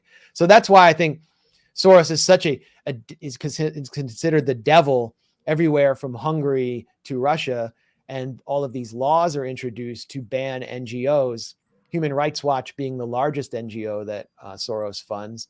And then the West counters and says, oh, they're anti-democratic. They're trying to ban human rights groups. They won't allow a civil society.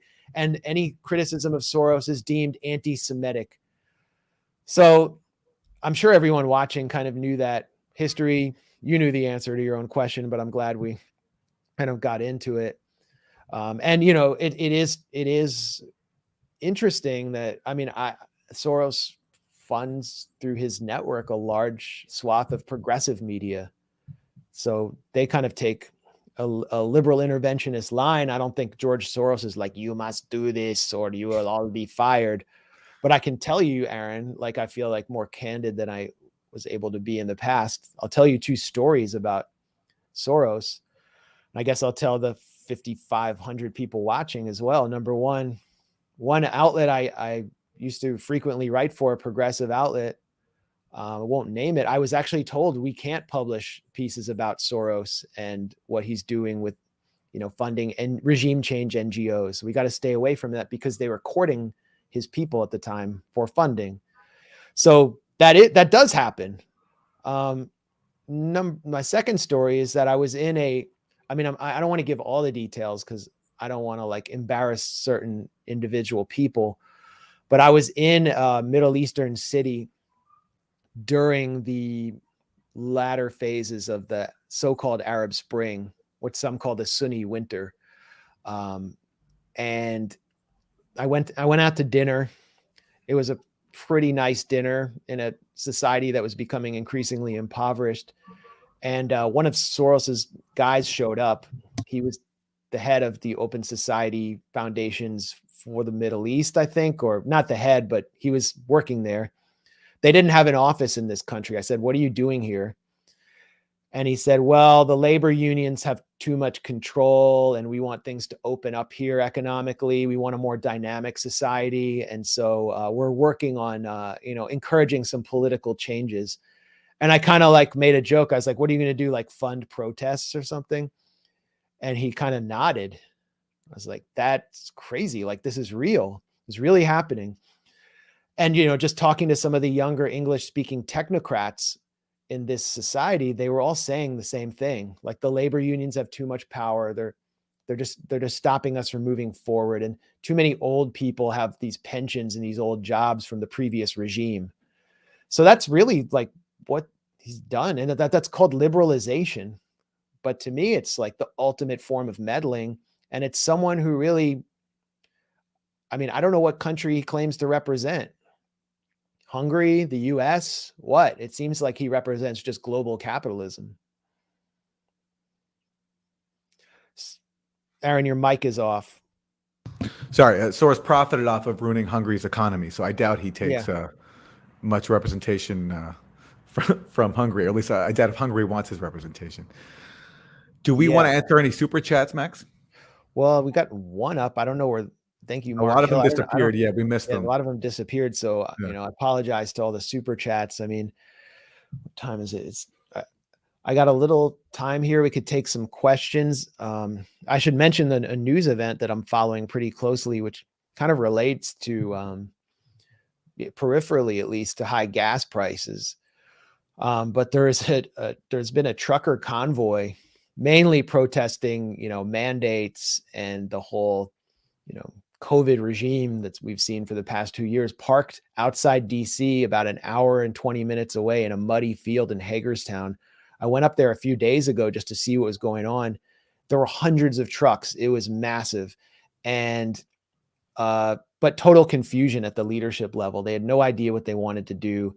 And, I was talking to them and they were really panicking about the economic situation after the Biden imposing sanctions on Russia, acknowledging that gas prices would go up. These truckers were telling me it was costing them $1,500 to fill up their tank. So that was another grievance of theirs that, really was directed against Biden. And they were at that point being told by their leadership not to go into DC because they didn't want another January 6th situation where they were accused of being insurrectionists. They really wanted to win over the people to their side and explain to them how all of these restrictions had hurt them personally, hurt their friends, hurt their industry. But right now, I'm being told that almost all of them, or a large percentage of those trucks, are trying to get into DC, and the DC police are blocking off all of the exits to Washington, DC at the Beltway, on Route 50 as well. So we have a situation here. I'm going to go and find out what's going on there. But, if we want to take any more questions. Well, Max, I'm going to ask you a question and then I'm going to step out for 2 minutes because I have to make a very quick call. So I want to ask you to comment on just what's happened with RT, the global censorship of RT. RT America shut down after it was dropped by satellite cable carriers, and just how indifferent our media colleagues have been to that, as if this is a welcome or irrelevant development. Just that an entire network has been taken off of the air by YouTube, literally banned. You can't access RT anymore on YouTube. Well, before you go, you rarely would go on RT. I saw it as a platform where I could say whatever I wanted, but you would rarely go on. I remember you went on with Chris Hedges once, and then it was portrayed as some kind of Russian plan, like it was like the Kremlin was controlling you. Yeah. But you know, I mean, what are your thoughts on what happened? Well, it's just, this was exactly normalized by Russiagate, where anything deemed to be Russian disinformation associated with Russia was inherently nefarious.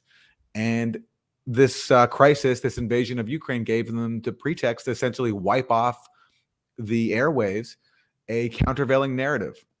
And that doesn't mean that RT was always 100% factual or that they didn't promote Russian propaganda. I'm sure they did. But what they also did is presented a point of view that was banned on U.S. airways. That was a counterweight, especially on issues like Syria and many other important geopolitical issues. And it's amazing to me how everyone, or a lot of people in media, just sort of either applauded this or shrugged. And I'll be right back, Max. I'll be right back. Yeah. And I want to get this question up too. When do I expect Biden to give asylum to the Azov battalion? I've actually been thinking about this a little bit. Well, on the question of RT America was not banned by the US government. It was a casualty of the sanctions, of the US attack on the ruble. And it was very abrupt. So what was really sad about it for me, because I'd been in their studios, I'd come in as a guest to comment on my pieces, or I'd participate in panel discussions, whatever, over the years. I got to know a lot of just the more blue collar people working in there, the cameramen, the techs, the editors. These are just hardworking people in media who saw their jobs just terminated overnight out of nowhere. And, I don't know where they're going to wind up next. And it was a very unique network. I mean, that it was the only network in town where I could actually talk about think tanks like the Atlantic Council being funded by the arms industry and, generating banging the war drums. It was, the only place that hosted a left-wing anti-imperialist comedy show with a live studio audience. And with the, lockdowns and quarantines, the studio audience went away. That was hosted by Lee Camp. Then we saw Lee have his ability to even get likes on YouTube taken away by YouTube. Facebook took away the ability to get likes. The algorithm just crushed that show. And now, Lee has had his entire archive removed. I mean, the entire archive of Breaking the Set has been removed by YouTube. Lee's show at Spotify, which had nothing to do with RT America, was taken away. So it is a straight up attack on journalists and journalism, and all the correspondents at RT America, the higher profile ones, or Caleb Maupin at RT, but Rachel Blevins at RT America. They were labeled Russian state affiliated media on their personal Twitter pages. That was to kind of intimidate them, I think, and cause them to quit before RT America closed up shop abruptly. But, and there's been, of course, no solidarity or outcry from anyone else in U.S. media because, we have to hate Tchaikovsky. We have to hate all Russian culture. Russian people who have nothing to do with the Kremlin are now being targeted. So naturally, RT would be in the crosshairs. There's a lot to say about it, and Sputnik still broadcasts in Washington D.C. on FM. It's still sort of there, but the Washington Post has basically been broadcasting calls for it to be banned as well. The First Amendment is not, it doesn't exist anymore. The US government is waging an information war, and it is effectively merged with corporate media. And if you look at what is happening to Julian Assange, where his appeals are being shot down one after another, while all these BBC journalists and journalists in Washington are cheering for a woman who protested on Russia's state channel 1 against the war, just ignoring Julian Assange and what their own country is doing, it's pretty obvious we don't have a free press anymore. This is just kind of the nail in the coffin. And the attacks on Tucker Carlson are very interesting. We're seeing calls for him to be put on trial, the top eight of The View, and be investigated for Kremlin ties because he is interrogating the whole issue of US-backed biolabs in Ukraine. And as I said before, I think part of the logic of removing RT from YouTube, getting it off the airwaves, it was booted off DirecTV as well, and the attacks on Tucker Carlson are to prevent a counter narrative if there is a Duma-style staged event where that event can trigger possible Western intervention in Ukraine. And that really highlights the danger of not having a counter narrative that allows people to think. I mean, remember the Skripal poisoning in Salisbury, England? It was really only RT that provided a counter narrative to the immediate claim that, Russia had waged a chemical attack on NATO soil and had triggered Article 5. So, yeah, and we get attacked here as well in the same way. But you have someone on national TV speaking before a national audience. It's the highest rated cable news show, who is talking about US sponsored biolabs in Ukraine, which could have produced potentially a bioweapon, and just ripping to shreds the official narrative. It's a major threat, and they don't know what to do with them, except to call for complete censorship. Now, basically, we had another question on, Azov getting asylum. I don't know about the Azov battalion getting asylum from the US, but we have seen various waves we've seen there is a history of the CIA providing asylum to Nazi war criminals like Mykola Lebed, who was involved in the extermination of Jews in Nazi-controlled Ukraine. He was set up with his own private printing press called Prologue, which was an anti-communist Ukrainian publication sponsored by the CIA. He ran it out of a flat in the Lower East Side of New York. And, we know about Operation Paperclip. We know about all these rat lines. You do have a lobby in the US, which is, if you look at the work of Moss Robeson, who's worked for the Gray Zone, contributed to the Gray Zone, basically the OUNB network set up by Stepan Bandera and these Nazi collaborators, repurposed into essentially a Ukrainian diaspora lobby. But they are a Bandera lobby that supports the extremist side of the Ukrainian political spectrum and seeks to manipulate US politics in order to drive a direct US confrontation with what was once the Soviet Union and now is Russia. They were originally the anti-Bolshevik network, and now they have a kind of a series of kind of Ukrainian lobbying organizations. It's very dangerous. And we're going to see, as we saw, with the destabilization of other countries, whether, Cuba, El Salvador, a massive migration wave. There has been a huge migration wave to the West since 2014, since the Maidan coup, and we'll see another migration wave. And those lobbies will increase their power by inculcating these new migrants into their mentality of direct confrontation, retribution for what has been done to us. The Venezuelan lobby got beefed up massively after Venezuela was sanctioned and economically destabilized these past years, and it helped contribute to Trump's victory in Florida. So now you have basically Biden is going to lose Florida. And it's partly because not only of the demographic shift there, lots of right-wing Colombians who hate the Democrats, and now right-wing Venezuelans who hate Maduro. Biden went and negotiated with Maduro over the protest of the Miami Cuban and Venezuelan lobby. So that's off the table.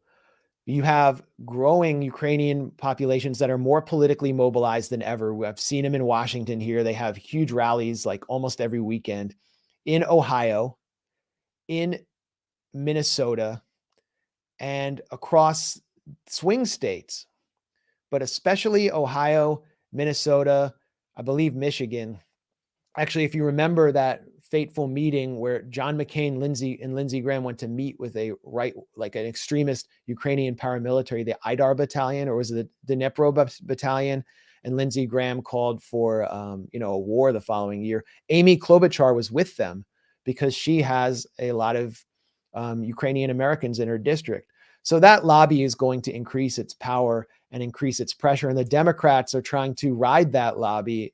This is, just my take, to victory in 2024 to offset their losses in Florida because they are in swing districts. Aaron's back. I'm back.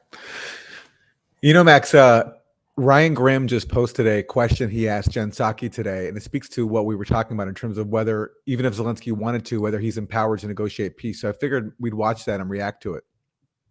Let's do it. Okay.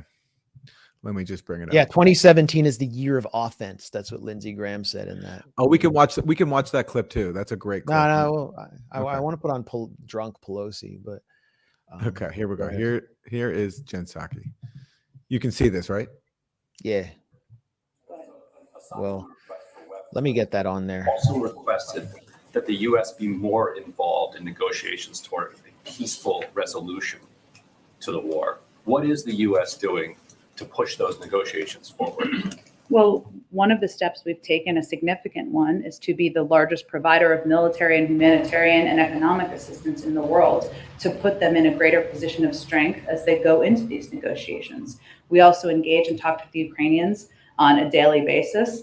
And the president and this national security team has rallied the world in being unified in their opposition to the actions of President Putin. So those are the steps we're taking. We also engage oftentimes before and after any conversations that any of these global leaders are having with both Russians and Ukrainians, and encourage them to make sure they're engaging with Ukrainians directly. So would Zelensky be empowered by the United States to reach an agreement with Russia and have U.S. sanctions released as a result? Well, he's the leader of Ukraine, so he's empowered to have a negotiation with Russia, and we're here to support those efforts. Yes. Again, I'm not going to get ahead of a negotiation, but we are here to support those efforts. We discuss and have conversations with his team on a daily basis. Go ahead, George. Yeah. Go ahead, George. Yeah, words didn't really say much, but what did you think? Well, it's a good question that he's asking. That's a good question. It's a good question because he's basically the underlying presumption, which is accurate, is that essentially Zelensky cannot act without U.S. approval or even U.S. orders. And so it's good for that to be pressed to the White House, just to make it clear that at least some members of the media know that that's what the dynamic is here, instead of just this image we're getting of Zelensky leading this war effort, and the U.S. is just there to support him whatever he wants, which is just not the case. The U.S. is deliberately fueling this proxy war and has major leverage over whatever decision Zelensky makes. Just on that question, do we watch the Duran? Yeah, that's one of the podcasts I would recommend everyone watch for a critical view of what's happening in Russia, Ukraine, daily updates. Yeah, I mean, there was a question I wanted to play for Colonel Macgregor that was similar to Ryan's question, and Psaki took a different tack and basically said, no, we're not, interested in negotiations. We're interested in tanking the Russian economy and flooding Ukraine with weapons. Yeah. So she seemed to kind of backpedal there, which is really interesting. I actually just got a text from Doug. He wanted to direct our attention to this, and actually I wanted to ask him before he left about Germany. Germany's in a really bad situation. It has a very weak government, a very untrained figure, Olaf Scholz at the head, and then all these fanatically anti-Russian Greens controlling the foreign ministry and so on. Breaking news, Germany is warning that an immediate boycott of Russian gas and oil supplies could hurt its own population more than Russia, bringing mass unemployment and poverty. Yes. And what is Scholz doing as well? $100 billion spent on refurbishing Germany's military, something we haven't seen since World War II, a remilitarization of Germany as it plunges into darkness, energy insecurity. that is a terrible situation for Europe and for Germany. And what we've seen with the US boycotting Russian oil in this emotional decision is that the US is sanctioning Europe. The US is sanctioning Western Europe. Is that deliberate? Well, NATO is basically designed to keep Western Europe weak, to keep Russia out, and to keep Europe controlled by the US. So is that deliberate? The Europeans have got to see what's happening in Washington as one of the greatest threats to their energy sovereignty. And Russia could actually take Nord Stream 1 offline if they wanted to. I mean, they could just send Germany into darkness. It seems like I don't follow German politics too closely, but it seems like Angela Merkel got that Russia is an integral part of Europe and a part of Germany's security and economic prosperity. But Schultz, although he declined to join Biden in promising to sanction Nord Stream 2, Schultz seems like he's been a lot easier to cave to the U.S. than even Angela Merkel was, who was obviously very cooperative with the U.S. No, there's a piece in the Atlantic celebrating Schultz as, this great guy and saying, Merkel would have never allowed this to happen, would have never allowed us to, remilitarization of Germany has some pretty dark undertones. And, in the liberal Atlantic, they're celebrating it. And they're right, though, that I don't think Merkel would have tolerated it to some degree. She at least understood the benefit of having relations with Russia. I remember when she would meet with Putin, there would be all these phony stories about how Putin brought a dog to frighten Merkel, that they would always try to create this kind of fissure between the two of them in the Western press. They said Merkel is terribly afraid of dogs, and Putin brought his evil black hound in. And then I looked up, I just searched on Google image Merkel and dogs, and there's all these pictures of her petting dogs at festivals across Germany. It was just completely made up. So they got this clown in, Schultz, who of course comes from the center left, and he loved the reception he got at Munich, just like Zelensky, puffing his chest out, denouncing Russia, and he let it go to his head. And now Germany is really screwed. And we're screwed here in the US, and we're totally screwed. We're completely screwed. I don't know if people understand how screwed we are. And as Doug Macgregor said, gas prices are a lagging indicator. The Biden administration had been saying, the Fed had been saying that inflation was transitory, and now they're going to have to raise rates. They're going to have to, pump more money into the economy. Inflation is going to go up. Mortgages are going to go up. Home buying will become more elusive for anyone who's left in the American middle class. Young people, you will own nothing and be happy. And that doesn't mean you live in a socialist paradise. It means you're just going to be renting for the rest of your life or living in your parents' basement. Food prices are going through the roof. You can already see it. We're sanctioning ourselves. And what the Biden administration is banking on is that we're so stupid that our brains have been so infested with neocon worms since Russiagate that we will blame Putin for all of this, as though it was absolutely necessary to sanction oil. Our government's job, and the America Firsters are right about this, is to take care of its own people, to take care of the American people in this country, not to take care of Ukrainians. That's not their job. And what they're doing is betraying them in order to wage this maniacal Wilsonian conquest thousands of miles away, in order to defeat the shirtless, bareback, horse-riding, conservative evildoer in Putin. And Putin's price hike. Where are the anti-war groups to make the connection here between high gas prices, which are affecting the American working class, affecting even the working poor, the Uber drivers, the frontline workers, and connect that to this war party, to the crazy sanctions that are being applied on Russia, or the sanctions on Venezuela, or the sanctions on Iran? Where are they? They're stuck in boutique, elite left, greeniac delusions. And some of them, as we see from like Naomi Klein's tweets, are welcoming this moment. It's a shock doctrine to guide and accelerate the transition into a green future, which, as we know, is not so green because all those electric batteries require tons of mining. So I know this for a fact, that some of the main anti-war groups are unable to actually complain or bemoan high gas prices, because that would be petropopulism.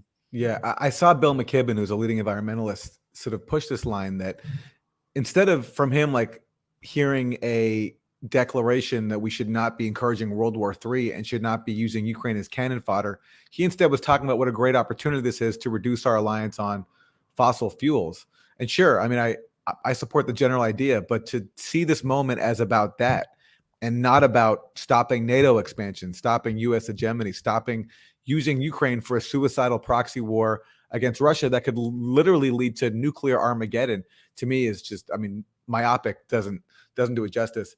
I wanted to play, Max, that clip you mentioned of Lindsey Graham and John McCain, because I think it, for people who don't know it, it really helps explain how we got here, the guiding U.S. policy that brought us here. So let me share that. Okay, here we go. Do you see it? We got to add it to the stream. Go ahead.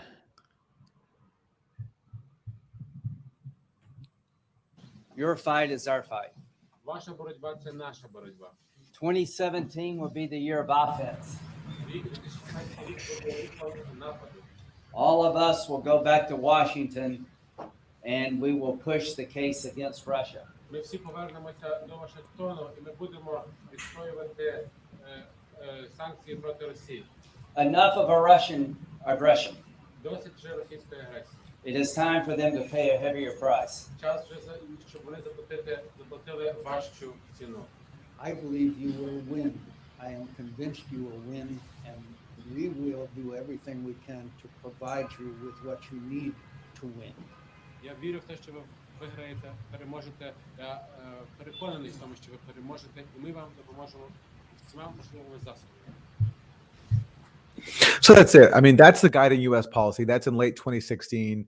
These U.S. senators, along with the U.S. ambassador, Marie Yovanovitch, I'm sorry if I'm mispronouncing her name. Yovanovitch, yeah. Yeah. Who came to be a hero of the impeachment saga.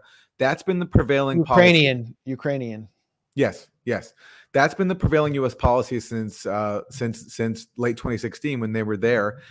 And so in that context, what do you expect to happen when U.S. senators are openly saying that Russia needs to pay a heavier price, and we're going to use this Ukrainian proxy war to do that? Of course, Russia is going to eventually respond, and they've responded in the face of this invasion.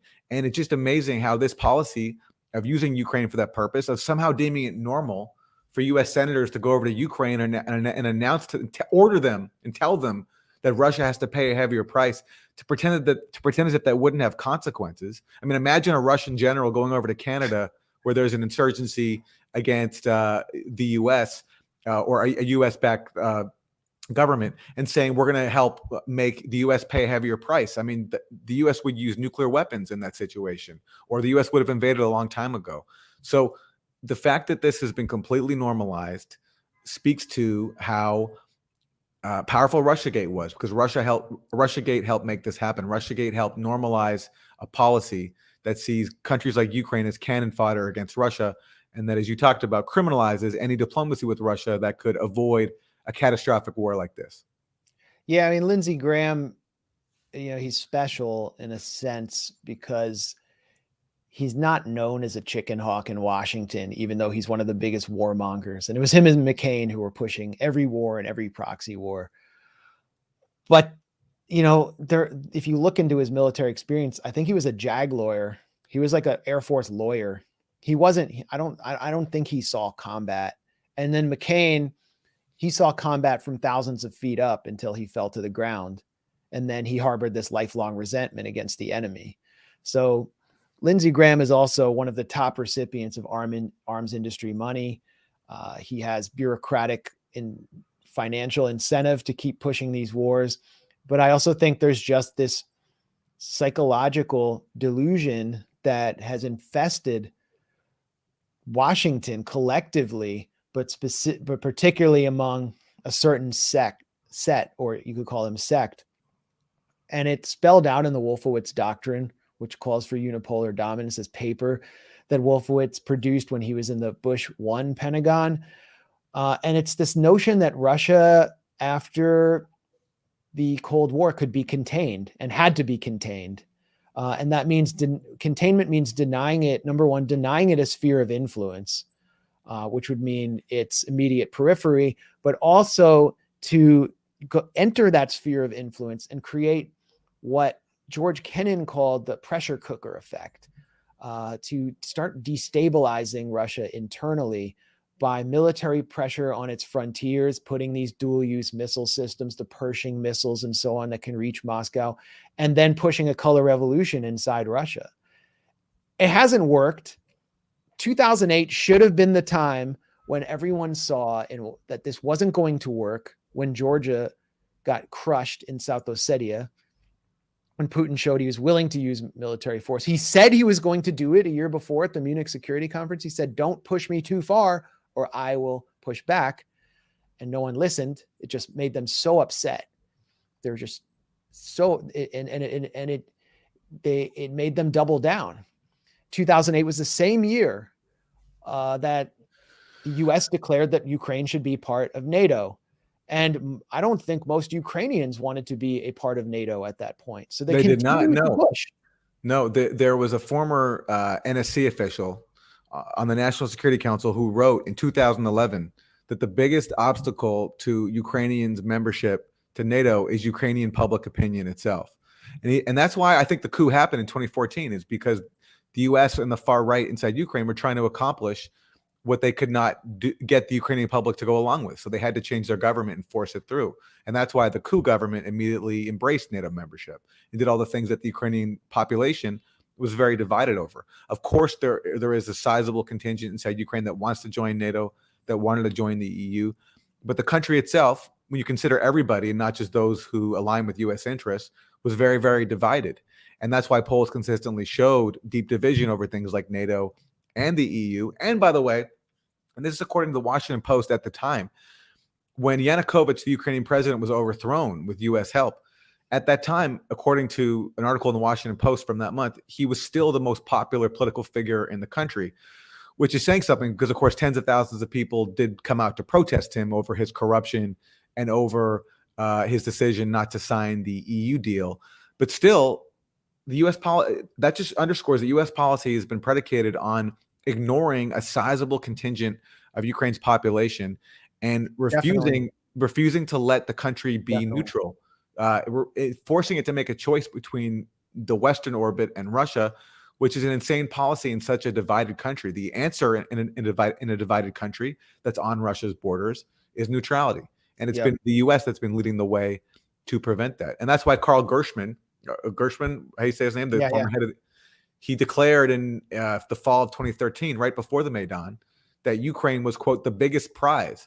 And that if Ukraine could come into the Western orbit, then that would redound to Russia as well. And that Vladimir Putin might find himself on the losing end as well. So basically, he was saying that if Ukraine could be brought into the Western orbit, then we could have maybe a quicker path to regime change in Moscow.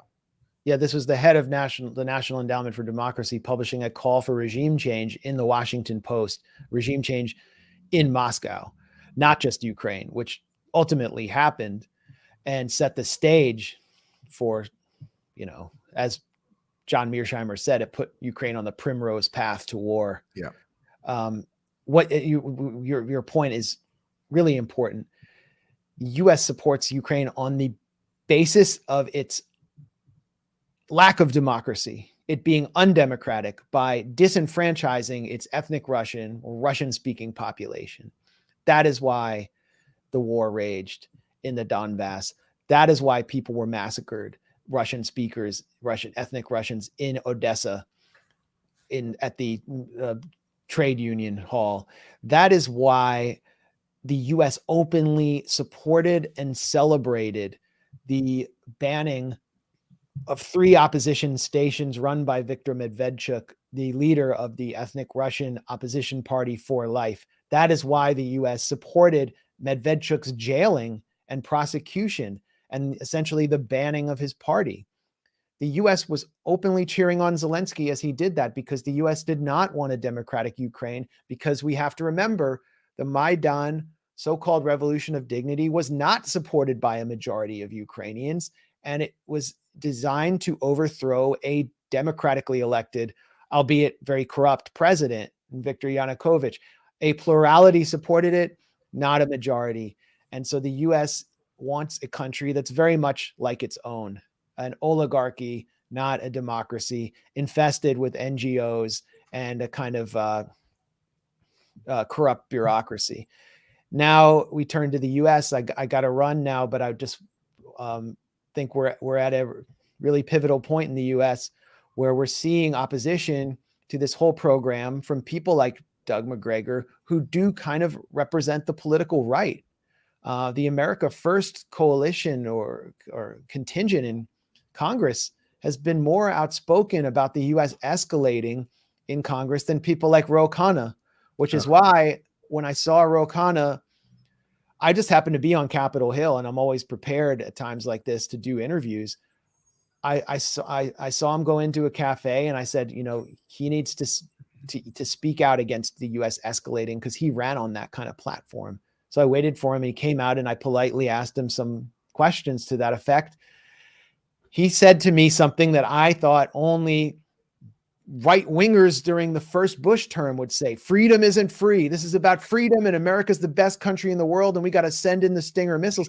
This was the guy who was in 2018 pushing the ban on weapons to Azov, to the Azov battalion, doing so openly, tweeting about how the Azov was a neo-Nazi battalion incorporated into the Ukrainian military. He put the Orange Revolution, the color revolution, in quotes, like in scare quotes, like he was mocking the whole thing. And now he's joined the war party, as have so many of the other progressives. You got AOC wearing her, you know, Ukraine badge during the State of the Union. And I guess there was like a paperclip behind it for Operation Paperclip. I don't know.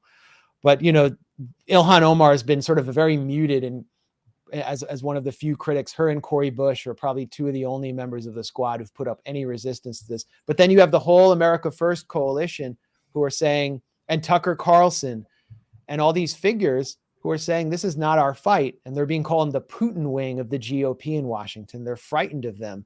And they're also frightened of them because the Democrats are going to get taken to the woodshed in the midterms. And you're going to see a rise of populism in the Republican Party. There's no way I can see the Democrats holding the White House with Biden and Kamala Harris in there. Kamala Harris, you know, she makes like Sarah Palin look like Hannah Arendt. I mean, it's ridiculous. So, Max, by the way, what did Ro Khanna do after you challenged him in that interview, which is up at thegrayzone.com? Ro Khanna tweeted out this McCarthyite smear of you, basically saying you were parroting RT talking points, which he then deleted. He said basically that I was RT. You were RT, yeah. And which he then deleted, but he never apologized for, and he still should if he has any remote. I don't care if he left. apologizes. I don't accept his apology anyway. I just wanted to, I'm just here to lift the mask.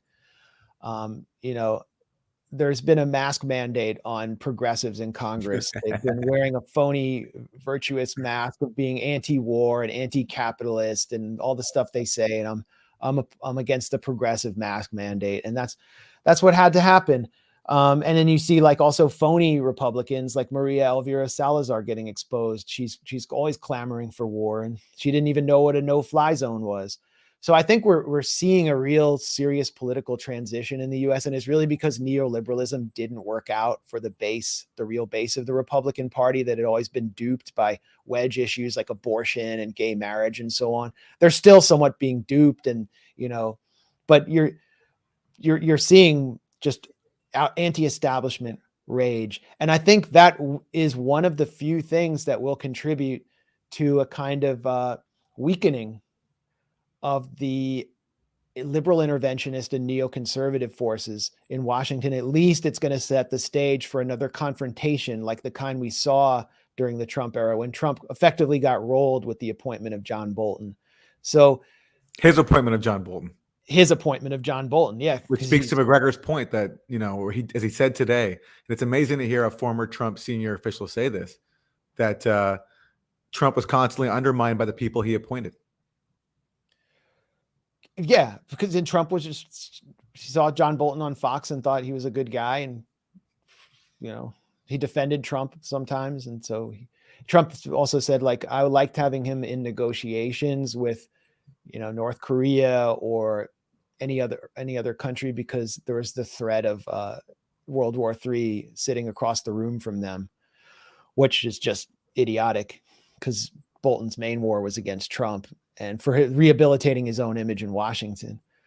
So yeah, that was on Trump. But anyway, I see another confrontation coming in Washington, and it is really unfortunate that there is the left in the US has been so hollowed out that they're not actually able to pose any threat to the war party in the State Department and in Congress, and that they are part of it in some ways. All right. Well, listen, this has been a great chat. Thanks to everybody who has tuned in. This was possibly a record for us, Max, in terms of views. Over 5,500, I think, have been watching live, which is great. We really appreciate everyone's support. Any final words for us, Max? No, this is great. We're going to just keep trying to do more live streams like this. The chat, the participation is enormous, and we've had continuously our highest number of views. And what we're going to keep trying to do is bring on people who bring a really informed perspective and don't see these issues of war and peace as abstract because they have, they've been on the ground either as reporters or as participants in war. And please, again, a reminder to everyone, hit the like button if you are so inclined. That helps us out, helps us beat the algorithmic suppression. And stay tuned. Peace. Bye, everybody.